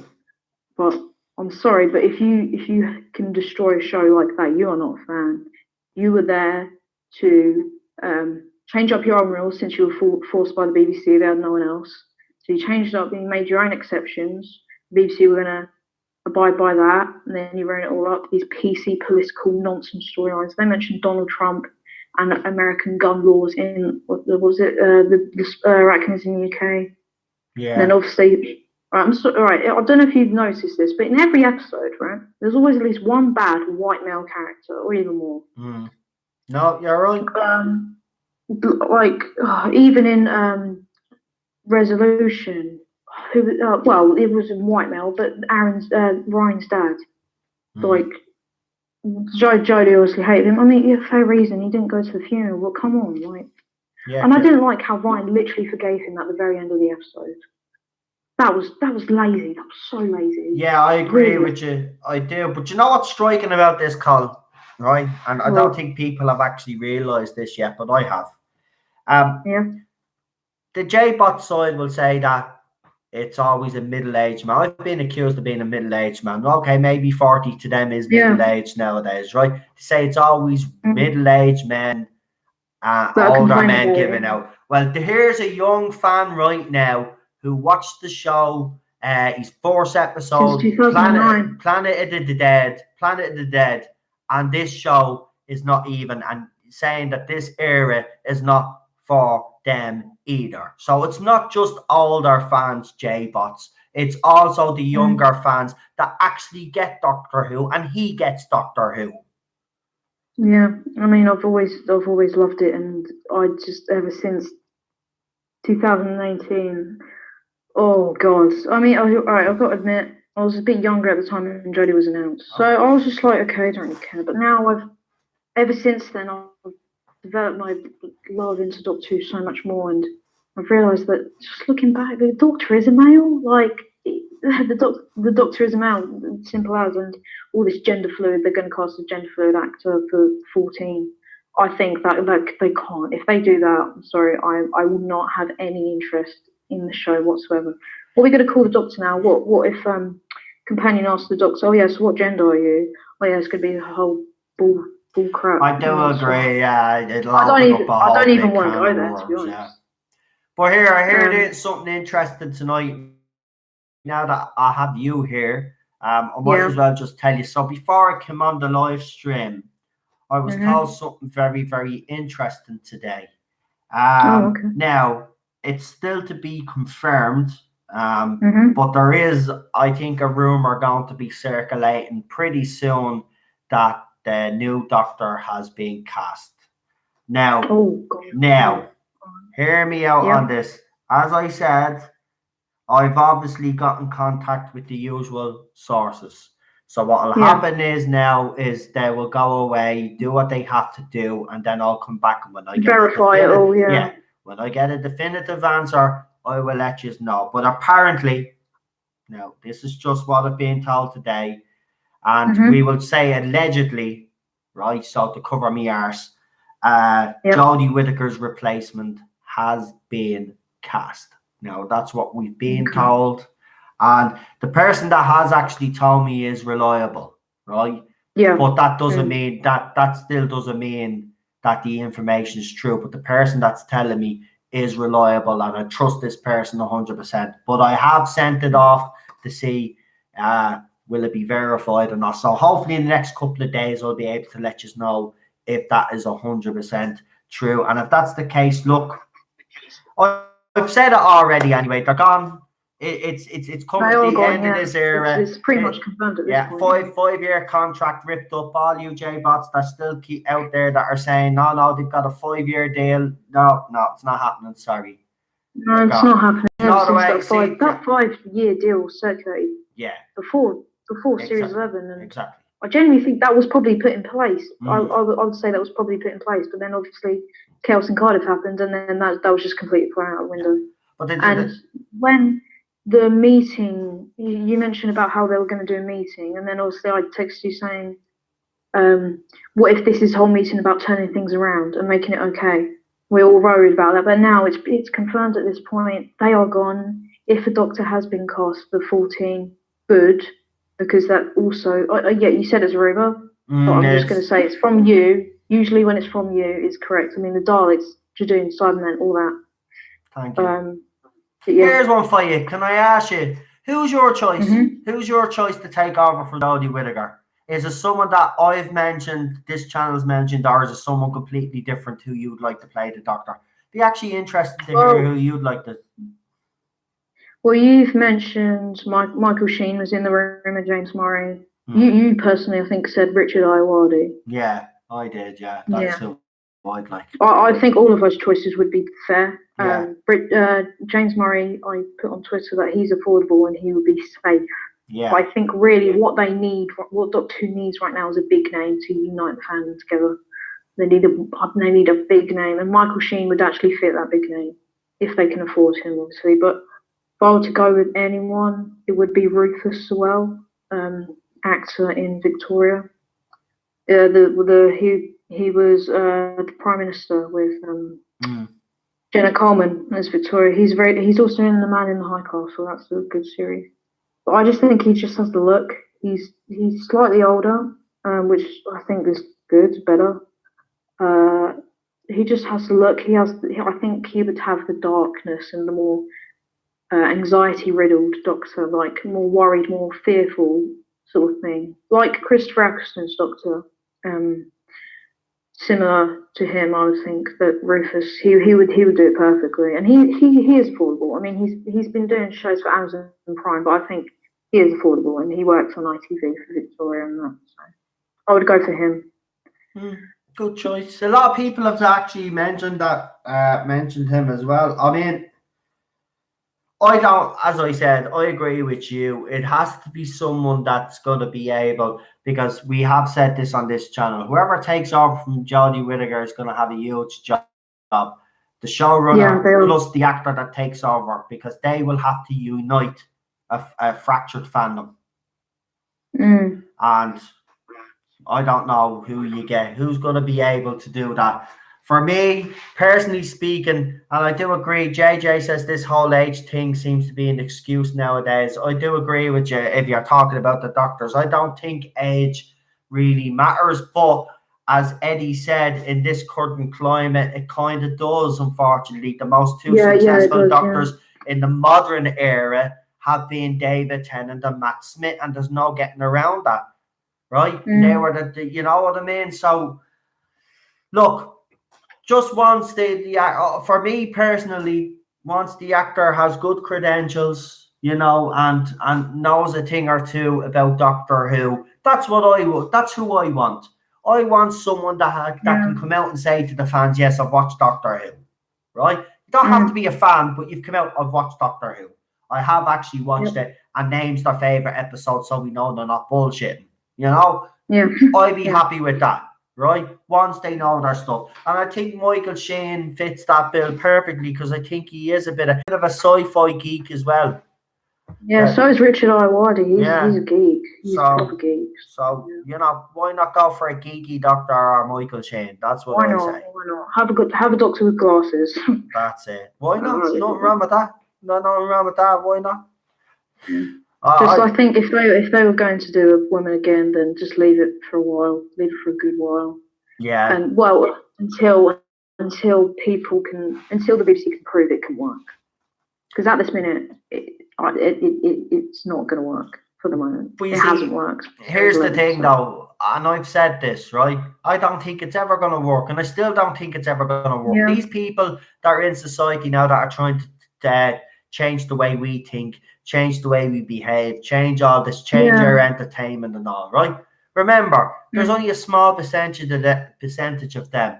I do not think, and I honestly do believe this, that this fandom is never going to accept a female Doctor. I'm sorry, it doesn't matter whether people say she is part of canon. There's going to be fans out there. The J-Bots. Yeah. Well, no, but even Eddie made the point, and he is right. Whether we like her or not, she is part of canon. That's fair enough. Yeah. So they chose to ignore canon, so fans can choose to ignore canon, and that's what some fans will do. They'll ignore her era. You know, and there'll be ones that will obviously, like, you know, they'll say, yeah, well, it's part of it, but we can move on. Do you know what I mean? But for me, I'll ignore her era. As far as I'm concerned, she was never the Doctor, right? This is just a nightmare. That's the way I'm going to look at it. Peter Capaldi was having a nightmare, right? And Sirius 11 and 12 is his nightmare. And then the 14th Doctor comes along then, and then nightmare over. Done. Because we can't do Dallas. We can't do the Dallas shower scene, you know. We can't do that in Doctor Who. Won't work. So we could just pretend it was a nightmare. Oh, what we could even do still if Chris Chibnall was really smart. Do you remember the Santa Claus episode? The dream within a dream within a dream within a dream within a dream within a dream within a dream. Can do that. Right? God. How about Jodie Whittaker's in a dream and a dream and a dream and a dream and a dream? This is Peter Capaldi's dream. What it'd be like. That would be. I'd probably forgive Chibnall for that. As if he'd be clever enough to do so. By the way, he would, trademarking that shit too. Chris Chibnall, just in case you steal it and trademarking it. Yeah, but he's just ruined everything at this point. I mean, I don't care if he's written Broadchurch and that was a success. He's ruined my favourite show of all time. I know, I agree. It's not. I agree. So. All jokes aside, this is a show. Yeah.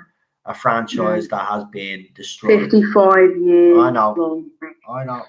Listen, I want to say something to you though before I do let you go because we have run out of time. But I do want to say something because you've been, you're very active on Twitter and Messenger, and you do send me a lot of stuff. Same with Marie as well. There's a couple of years, but especially you because you have sent me a lot of stuff that has helped confirm everything that I have been saying. So I want to say a special thanks to you, Marie. And all the other people that have helped. No, because you have made it easier for me because you are actually going out there looking for these things to prove that I'm telling the truth. And I really appreciate that. So thank you for all your help. And you're more than welcome on here anytime you want. Yeah, well, I think if I were to ever come back on again, it would be usually Fridays, I would think, because obviously school and stuff is obviously during the week. No, you still do Friday shows, I do. You can come on every Friday if you want to. You just let me know that day, right? You just say, write me up on Messenger and say, listen, I'd like to come on tonight. Daniel does the same and others text me during the day. So you just text me during the day and I'll put you down on the list. Thanks for coming on. Great first time. Thank you for having me. It's been great. No problem. I really appreciate you coming on and thanks very much. No problem. All right. I'll see you. Good night. Good night to Cheryl. Good night to Ted. Good night to you, Noel. And I'll probably still be on the chat modding. Yeah. I'll see you there. remainder. Yeah. There are no trolls tonight, thanks be to God. So we're grand. Yeah, thank God. Yeah. Right. Thanks for coming on. See you later, mate. No problem. Goodbye. Bye. And that was Geek Named Joel, or Joel. I think he preferred to be called Geek Named Joel, but that was Geek Named Joel. Do you know what? I always say it. I always love first-time callers. But again, a young fan there, right?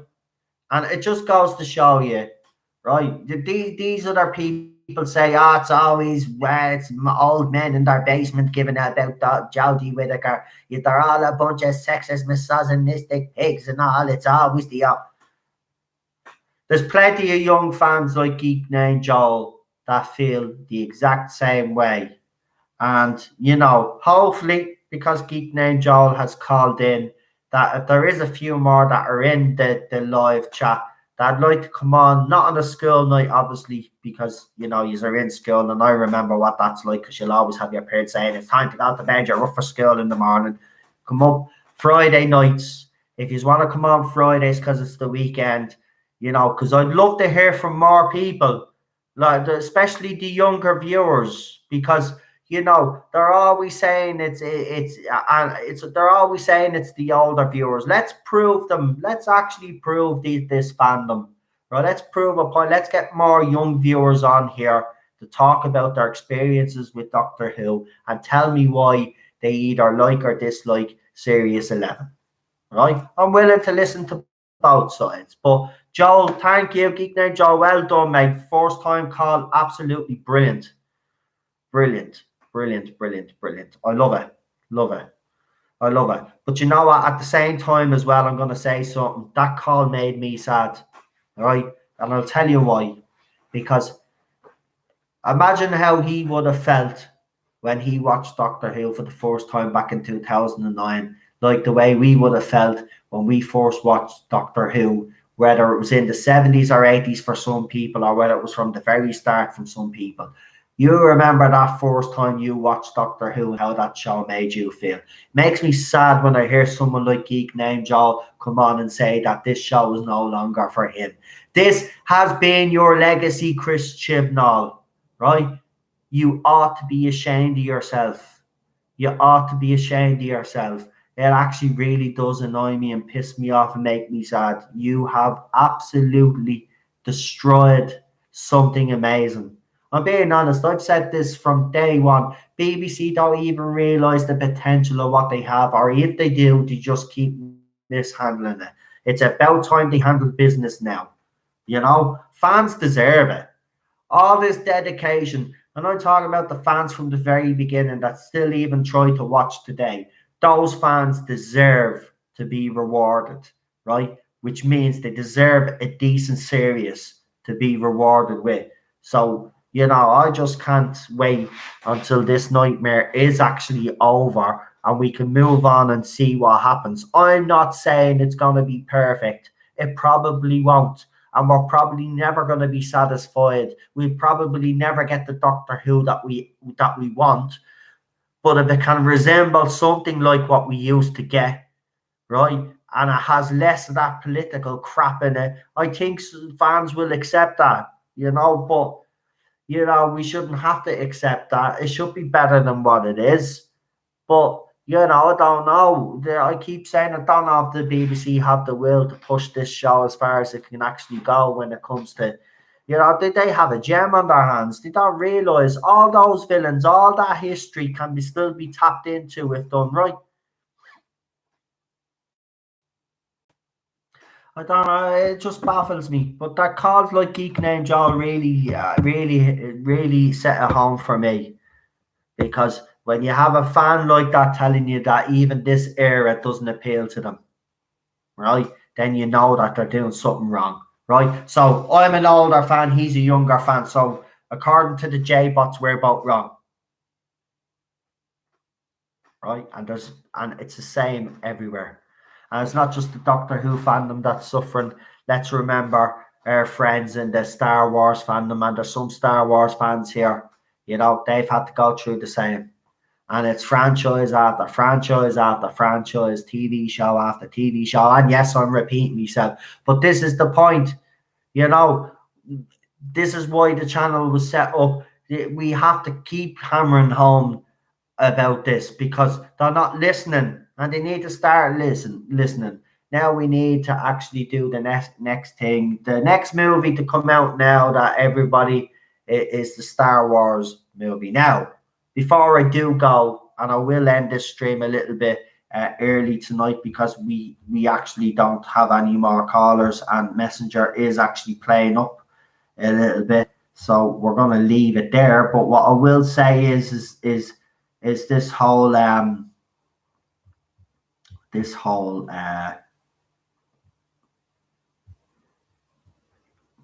what did I say?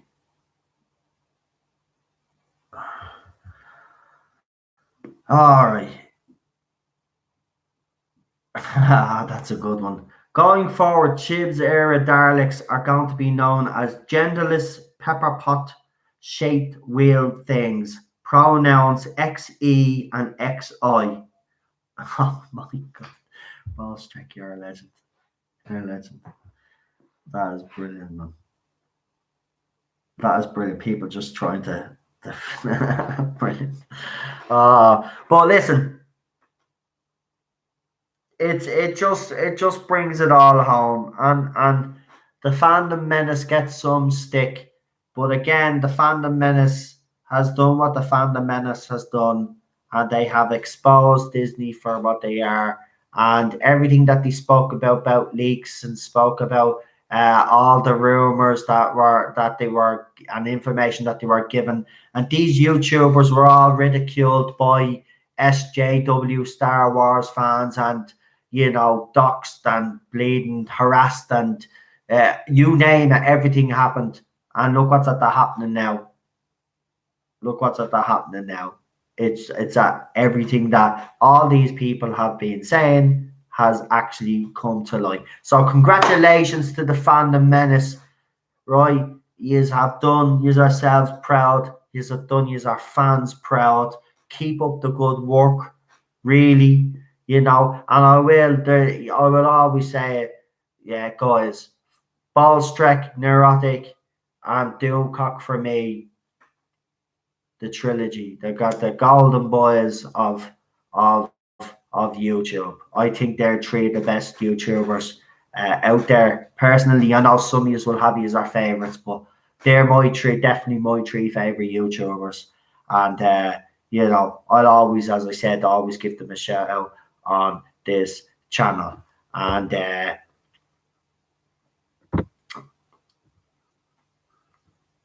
so yeah, I mean, like, that's just the way it I like it, and I get on well with the three of them as well, which is a bonus. It's always a bonus when you get on with someone. But I really, really am good friends with Ballstrek. We look out for each other. So,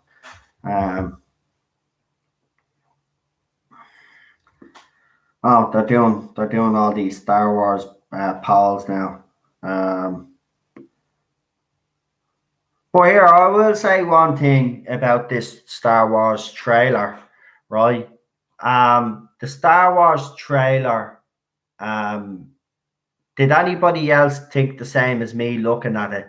It just seemed to be a whole CGI-laden trailer, and it was very uneven.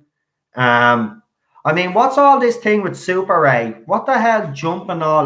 Like, what is that crap anyway? Seriously. And come here, I know I said this in my rant, but I'm going to say it again. Fucking horses on a Star Destroyer being led by BB-8, right?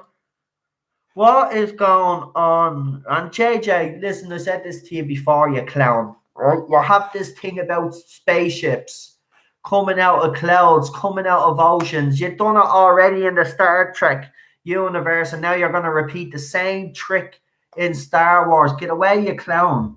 I'm not even a traditional, I'm not even a Star Wars fan, and even I know you're a hack, and even I know you're a clown. I could have. Do you know what? I'm being honest with you. I could have written a better Star Wars movie than that fucking plonker. And do you know what? I don't know all about the mythos, but I would have got people in that did and helped me write the bloody thing, right? But I wouldn't be shitting all over everything that made Star Wars Star Wars. See, this is the whole point with all these franchises, and people need to open their eyes, right? They're bringing back all these old characters so they can kill them off, right? So they can shit all over them, right? They can make tweaks to them so they don't have to pay royalties and all this crap, right? It was all Disney's plan all along. This whole trilogy, JJ was never supposed to come back, right? He was never supposed to come back to this trilogy, right? He was supposed to start it off. He left the little branches there for Rune Johnson to fucking take over. And of course, he didn't pick up on any of the dangling strings and went completely on a different fucking direction. And now he's had to come back and course correct. And as everybody does call him, it's Jar Jar Abrams. They call him Jar Jar because Jar Jar Binks is the worst character in Star Wars. Well, so some people are saying so. Jar Jar Abrams is what they call him. And he is. So I've been watching Doomcock's videos. I've been watching Gary's videos these last couple of nights, man, especially the Star Wars ones. And I'm telling you, man, you really need to watch their videos and listen to what Disney are doing, the manipulation that's going on, the leaks, the stories that they broke on their channels. I'm telling you, man, these guys have been on it from day one. Day one. And you know what the thing about it is? You know what the funny thing about it is that all those channels that I spoke about, Doomcock, Neurotic, and Ballstreck, a year ago, maybe a year ago, could be a little bit more, were small channels and have exploded this last year. Now, why have they exploded this last year? Tell you why they've exploded this last year is because they're people that other people like listening to because they actually agree with what they have to say and they can see the same thing that's happening. And of course, you know, obviously then they start getting a bit of a following. And you know what? Couldn't be happier for the three of them. Absolutely fantastic. You know, I mean, the work that they do is brilliant. The work that they do is brilliant. And yeah, they're good, you know. They might get criticised, the three of them in their fandoms that they're in, but I'll tell you one thing about it from talking to them myself. No three nicer guys have I met. There are YouTubers like them that don't look down on the little person. You know, because they know where they came from. They know where their roots are, you know. Now, I'm going to go and leave you tonight. I've had a great stream. I hope you have all enjoyed it because I really have. And you know what? I'll be back Friday, but hopefully I'll be able to find out for you if the latest information that I got before the live stream, the last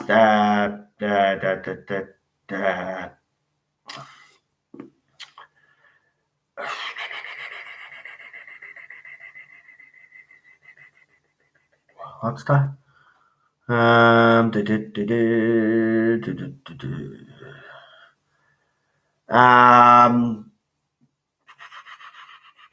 Yeah, what was I going to say? Yeah, I'll be back Friday, but if anything is verified in the meantime, obviously I will pop on and I will actually, do you know what? If anything does happen, if any big news comes on, I'll just pop on and do a live stream. I won't even do a pre-record.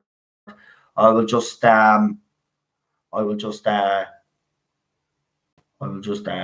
a stream. And to the answer to your question, the last time, Lord, I'm not discussing that on this channel. I would rather if people just people are saying that they're staying neutral and keeping out of it, so I would like people to keep out of it and stay neutral. If you don't mind.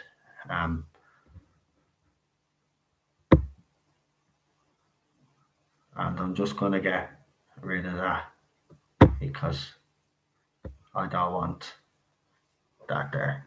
Thank you. And thanks for coming on. You wanted to come on tonight, actually.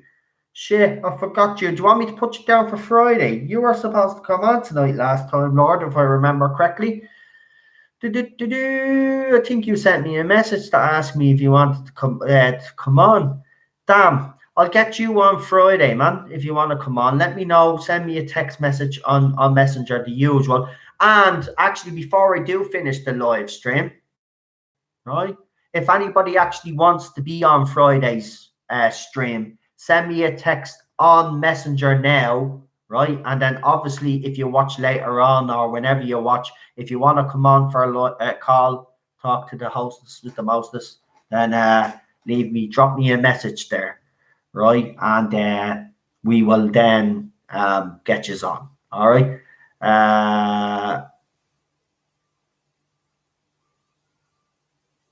And then Bad Wolf 66, no problem, mate. Just send me, send me a message on Messenger that does want to come on. Bad Wolf, I'll put you down anyway. I know you have a bit of a throaty thing going on there. So when you're feeling up to it, no problem at all. You know that. Listen, as I said, I'm gonna say good night. God bless you all wherever you are, and stay safe. And look as Cheryl always says in the live chat, and she's right, be kind to one another. You know, there's no point. I'm just going to finish up and say this. There's no point of holding grudges. And I am certainly not going to hold a grudge against anybody out there that dislikes me. It's just, it's life. Things like that happen. Listen, don't forget to like the stream, the usual. All right, and notification button, all that. And good night. See you Friday, and God bless. Bye.